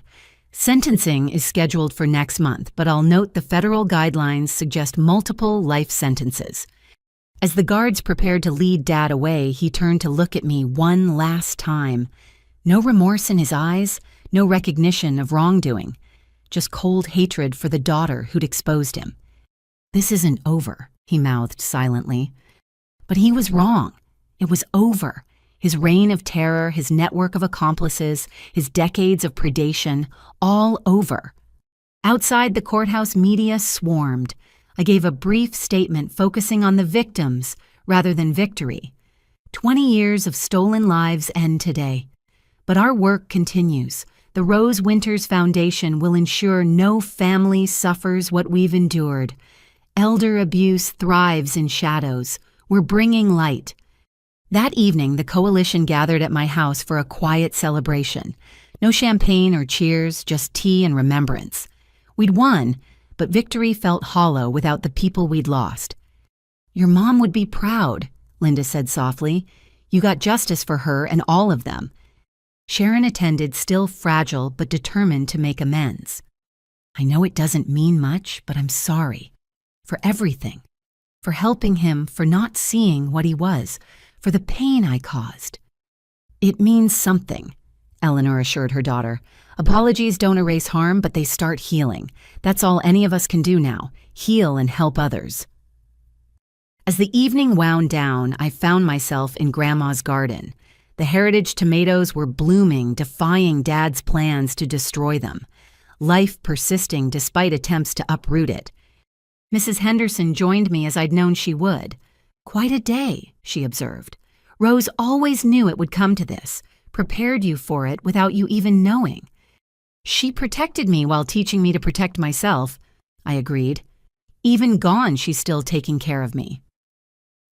"And now you're taking care of others," Mrs. Henderson pointed out. "The foundation, the advocacy, the example you've set. Rose's legacy lives on through you." That night, I sat in Grandma's study writing the first newsletter for the Rose Winters Foundation. We'd already received dozens of applications for help families suspicious about sudden changes in elderly relatives' behavior or finances. Each case would be investigated, support provided, predators exposed. Dad would spend his remaining years in prison, but his legacy would be the foundation that prevented others like him. Every grandmother protected, every family saved, every predator stopped would be another repudiation of his evil. The trial was over. The verdict was delivered. Justice, imperfect but real, had been served. And somewhere I was certain Mom and Grandma were finally at peace. 6 weeks after the verdict, I stood in the federal courthouse for Dad's sentencing. The courtroom was packed again, but the energy felt different. Less tension, more resolution. The victims' coalition filled the gallery, some wearing photos of lost loved ones like talismans. Dad entered in shackles, the orange jumpsuit hanging loose on his diminished frame. Prison had aged him rapidly, silver hair now completely white, the practiced charm replaced by hollow rage. He'd filed 17 appeals from his cell, all denied the legal system, finally immune to his manipulations. Judge Thornton reviewed the pre-sentencing report with visible disgust. "Mr. Winters, in my 30 years on the bench, I've rarely seen such calculated evil. You didn't just steal money. You stole final years, final moments, final chances for families to say goodbye. You murdered your own wife, leaving your daughter motherless for profit."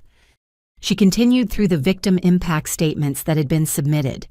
23 families had written about their losses, the ripple effects of Dad's crimes across generations.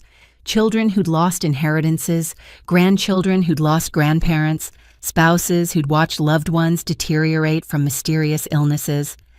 "Does the defendant wish to make a statement?" Judge Thornton asked.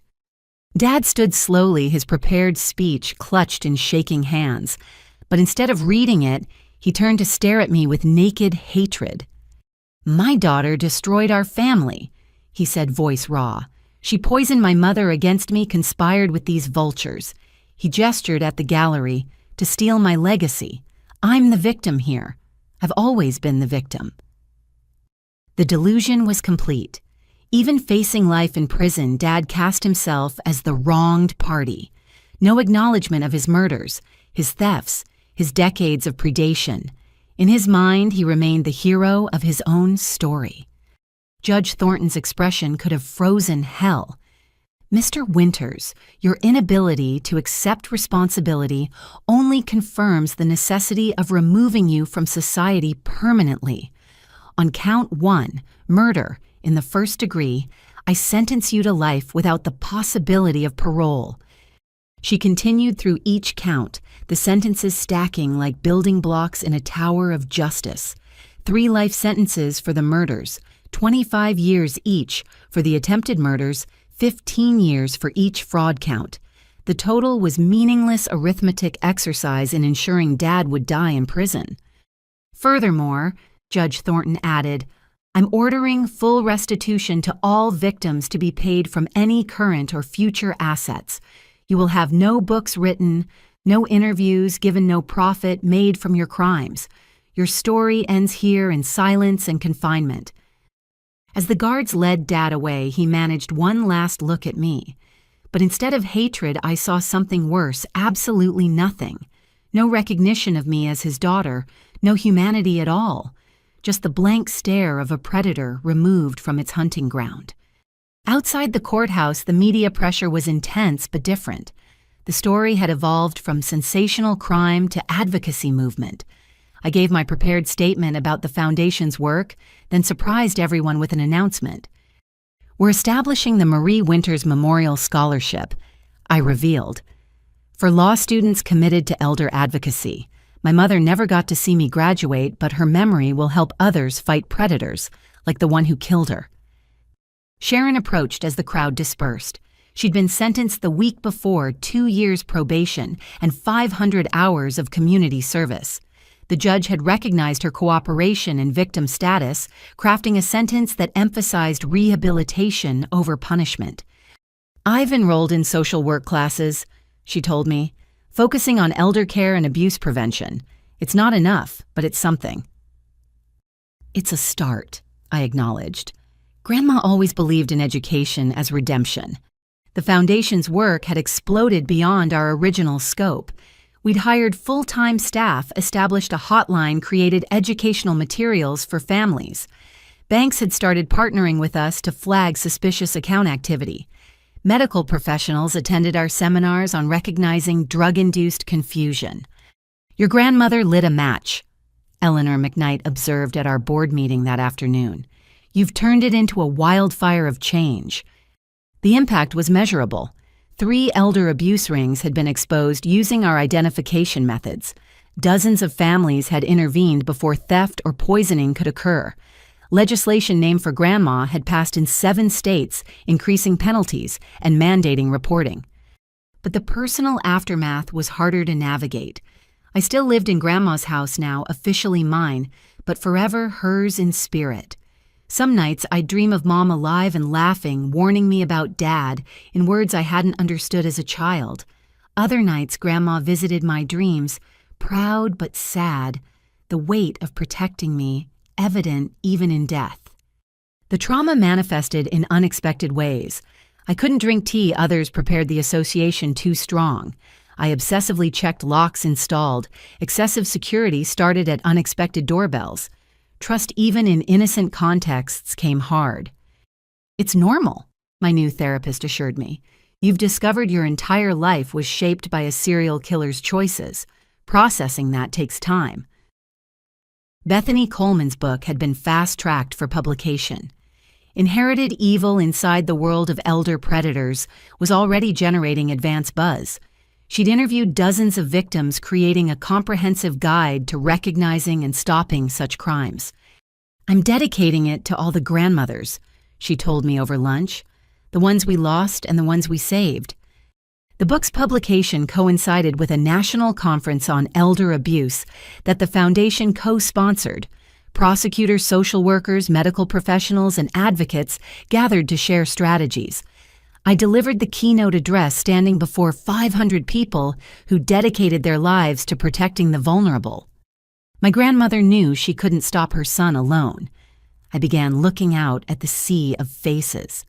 So she prepared me to stand here today, asking you to help stop all the Roberts who prey on family trust.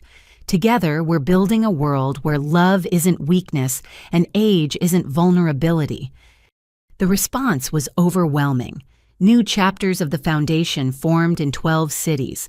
Donations poured in from families who'd suffered similar losses. Corporate sponsors offered support, seeing elder protection as both moral imperative and business necessity. But the most meaningful moments came in quiet conversations. A woman in Seattle who'd intervened before her uncle could poison her mother. A man in Boston who'd recognized the warning signs in his father's new girlfriend. Families saved because we'd made our pain public. Each one matters. Linda Patterson reminded our survivor support group. We couldn't save our own, but we're saving others. That's the only victory that counts. Dad tried one last manipulation from prison, sending a letter through his lawyer, offering to reveal more victims' locations in exchange for a transfer to a minimum security facility. The FBI investigated, found he was lying, trying to trade false hope for comfort. Even facing life in prison, he remained a predator seeking angles. "He'll never stop," Sharon observed when she heard. "Even if he lives to 90 in that cell, he'll spend every day plotting, scheming, believing he's the victim. That's who he is at his core." We'd all reached that understanding differently. Dad wasn't capable of redemption because he saw nothing to redeem. In his mind, the world owed him everything, and taking it was his right. Prison wouldn't change, that only contain it. The first anniversary of the trial brought unexpected closure. Phoenix authorities had been investigating Eleanor McKnight's poisoning, following financial trails Sharon had provided. They discovered Dad had partners there too, a smaller network targeting wealthy retirees in desert communities. "Your testimony gave us the roadmap," the Phoenix detective told me. 3 more convictions, 7 elderly victims saved. Your father's network is completely dismantled. That evening, I hosted a remembrance dinner.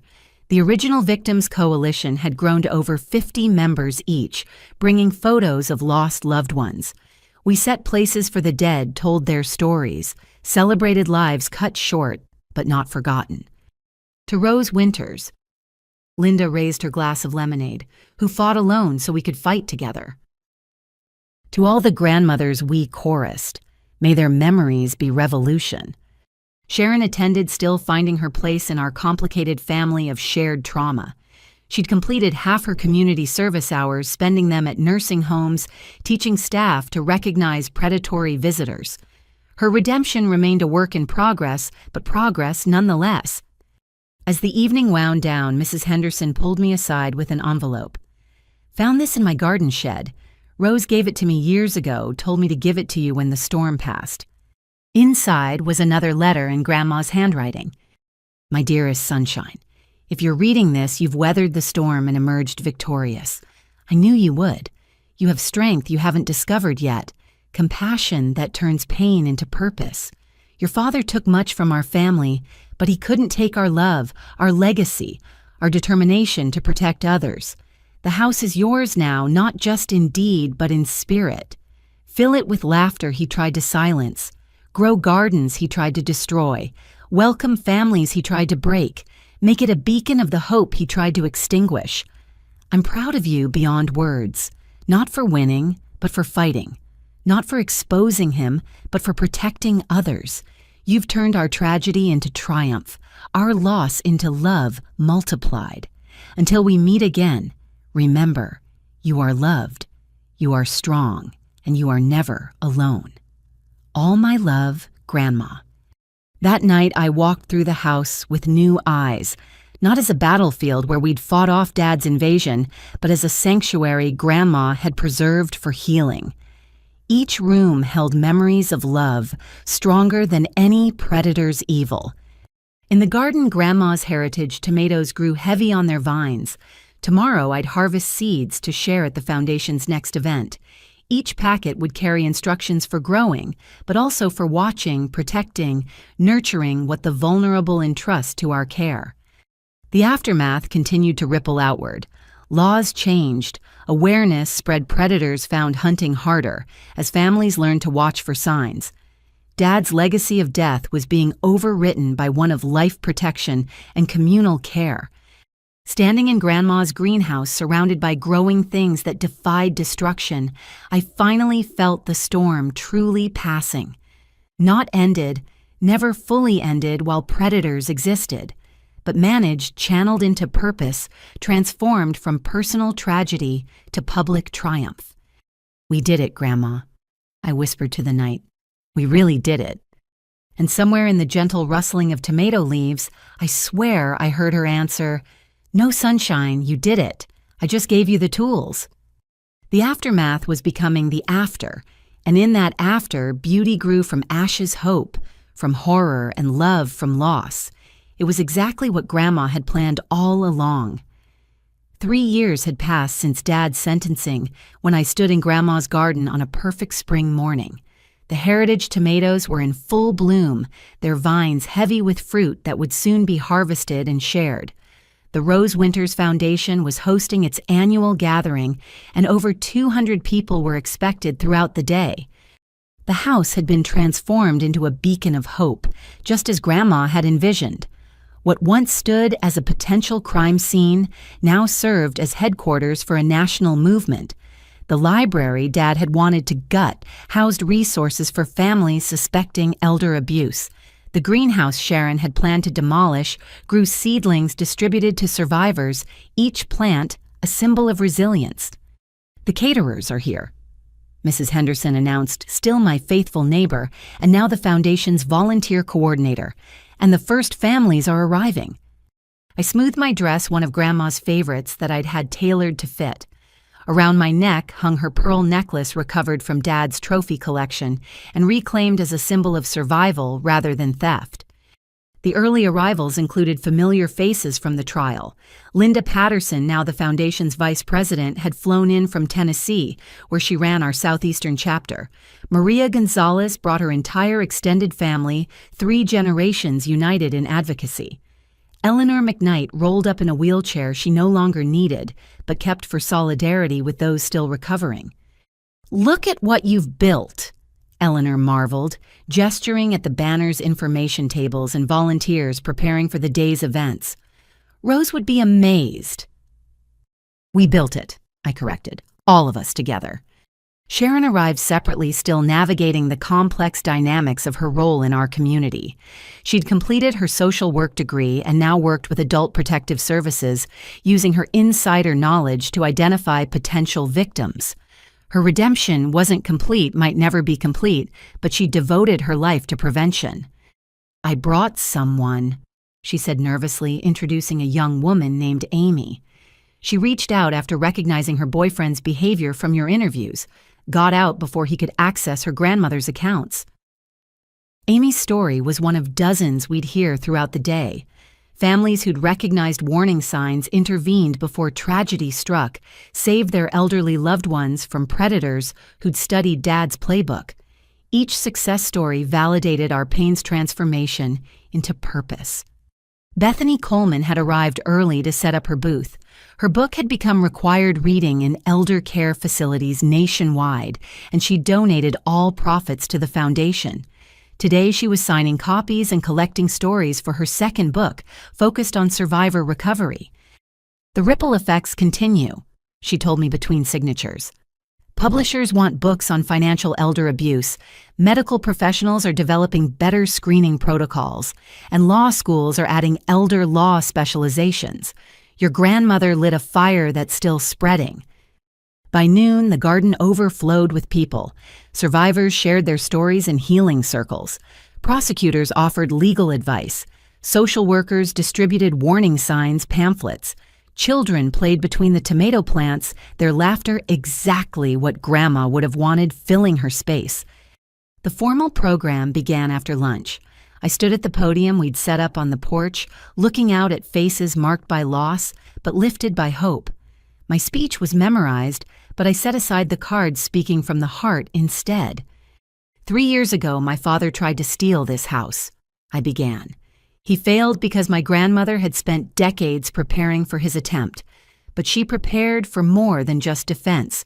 She prepared for this moment when her home would shelter not just me, but all of you. I continued, each of you carries a story of loss. Parents, grandparents, spouses taken by predators who saw love as weakness. But look around. Your pain has become power. Your loss has become law. Your loved ones' memories live in every senior protected. Every predator caught, every family saved from what we endured. The crowd was silent, some wiping tears, others nodding with hard-won understanding. In the front row, our board of directors sat together, Linda Eleanor Maria Judge Thornton, who joined after retirement, and others who'd turned trauma into action. My grandmother believed in redemption. I continued glancing at Sharon. She gave my father 40 years of chances he squandered, but she also believed in justice and protection, in building walls against those who would harm the vulnerable. Today, we are those walls. I announced the year's achievements: 1,500 calls to our hotline, 300 interventions, 57 prosecutions, assisted 12 new state laws passed. Numbers that represented lives, saved families, preserved predators, stopped. But we're not done, I emphasized. Elder abuse evolves, predators adapt, and we must stay vigilant. That's why I'm announcing the Rose Winters Institute, a research center dedicated to studying and preventing elder exploitation. My grandmother was a teacher at heart. This institute will ensure her lessons reach every corner of our nation. The crowd erupted in applause. The institute had been a secret project funded by recovered assets from Dad's crimes and matched by corporate donors. It would train prosecutors, develop prevention programs, and ensure no elder faced predation alone. After the formal program, the gathering shifted to celebration. Local musicians played in the garden. Children painted flower pots to take home. Survivors planted new tomato seedlings, each plant tagged with a lost loved one's name. Detective Morrison, now retired but still consulting on elder abuse cases, found me during a quiet moment. "Your father's in solitary again," she informed me.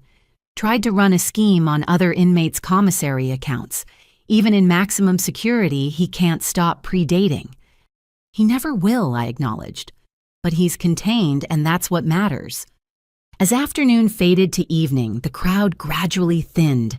The original coalition remained, as I'd known they would, for our private tradition. We gathered in Grandma's dining room, setting places for our dead, sharing memories and updates.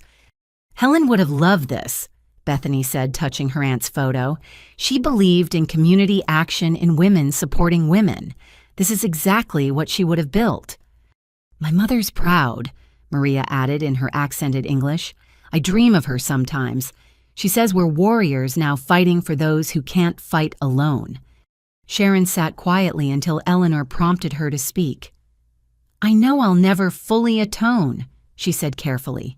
"But today, seeing Amy and others who escaped because we exposed these tactics, maybe my complicity led to something good.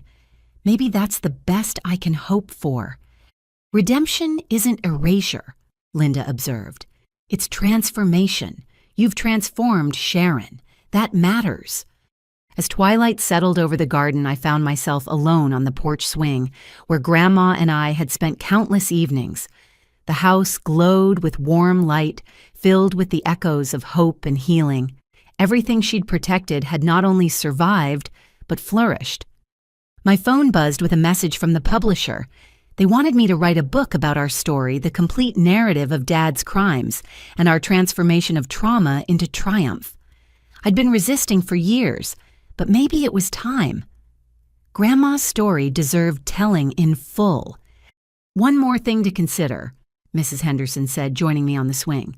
"That nice prosecutor James asked about you again. Maybe it's time to think about your own future, not just the foundation's." James Torres had indeed shown interest beyond professional collaboration, but I'd been too focused on building the foundation to consider personal possibilities. Maybe Mrs. Henderson was right. Maybe it was time to let love into the fortress Grandma had built. "She'd want you happy," Mrs. Henderson continued. "Not just successful, but happy. This house should hear laughter again, maybe even children's voices. New life to balance all the death we've processed.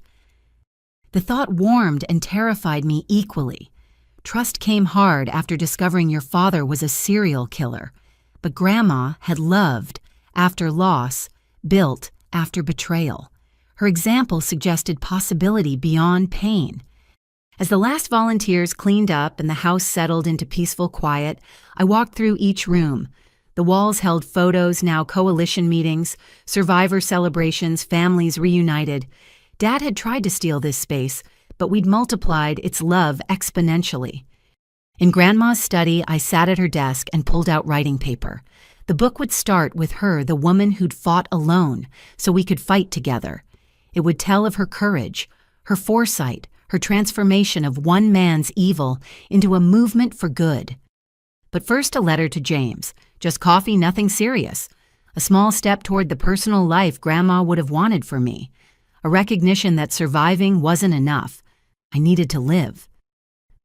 The phone rang before I could write. An unknown number, but I answered anyway. A trembling voice spoke. "Is this the Rose Winters Foundation? I think my son is poisoning me. I found your number online. Please, can you help?" "Yes," I said firmly, reaching for the intake forms. "We can help. You're not alone. Tell me everything." As I listened to another grandmother's fears, I felt Grandma's presence like a warm embrace. This was our true resolution, not just Dad in prison, but every elder protected, every family saved, every predator stopped. We'd built her dream from the ashes of our nightmare. The cycle continued, but differently now. Where once predators hunted in shadows, we shone light. Where once elders suffered in silence, we amplified their voices. Where once families faced exploitation alone, we stood ready to fight beside them. "Thank you for calling," I told the frightened woman after gathering her information. "Someone will be with you tomorrow. Tonight, don't drink anything you didn't prepare yourself. You're going to be okay." After ending the call, I finally wrote my letter to James. Just coffee, but maybe the beginning of adding new love to the love we'd preserved. Grandma's house had protected me long enough. Time to let life fully bloom within its walls. The stars were bright over the garden, the same constellations Grandma had taught me to name. Somewhere I was certain she watched with satisfaction. We'd won more than a court case. We'd won a future where her love multiplied across generations, protecting grandmothers she'd never meet from predators like the son she'd loved despite his evil. "Rest now, Grandma," I whispered to the night. "We've got it from here." The house settled around me with familiar creaks and sighs, no longer haunted by attempted theft, but blessed by successful protection. Tomorrow would bring new challenges, new calls, new families to save. But tonight, in the sanctuary, Grandma had preserved all was well. The resolution wasn't an ending, but a beginning, and that I knew was exactly what she'd planned all along. Life lesson. Sometimes the greatest gifts come disguised as our deepest betrayals. Grandma's foresight taught me that true inheritance isn't about property, but about the strength to stand against injustice. By protecting what she'd entrusted to me, I discovered my life's purpose. Her house became more than walls and memories. It transformed into a sanctuary for healing and justice. Family isn't always who we're born to, but who stands with us when we defend what's right. What would you do if someone you trusted tried to take everything from you? Have you ever had to stand up to a family member who was in the wrong? I'd love to hear your thoughts and experiences in the comments below. If this story touched your heart, please give it a like and share it with others who might need to hear it. And don't forget to subscribe for more stories of courage, justice, and the power of love to overcome even the darkest betrayal. Thank you for listening to my story. Remember, you are stronger than you know, and sometimes the family that matters most is the one you build from shared purpose and mutual protection. Stay strong, stay vigilant, and never let anyone make you feel powerless in your own life.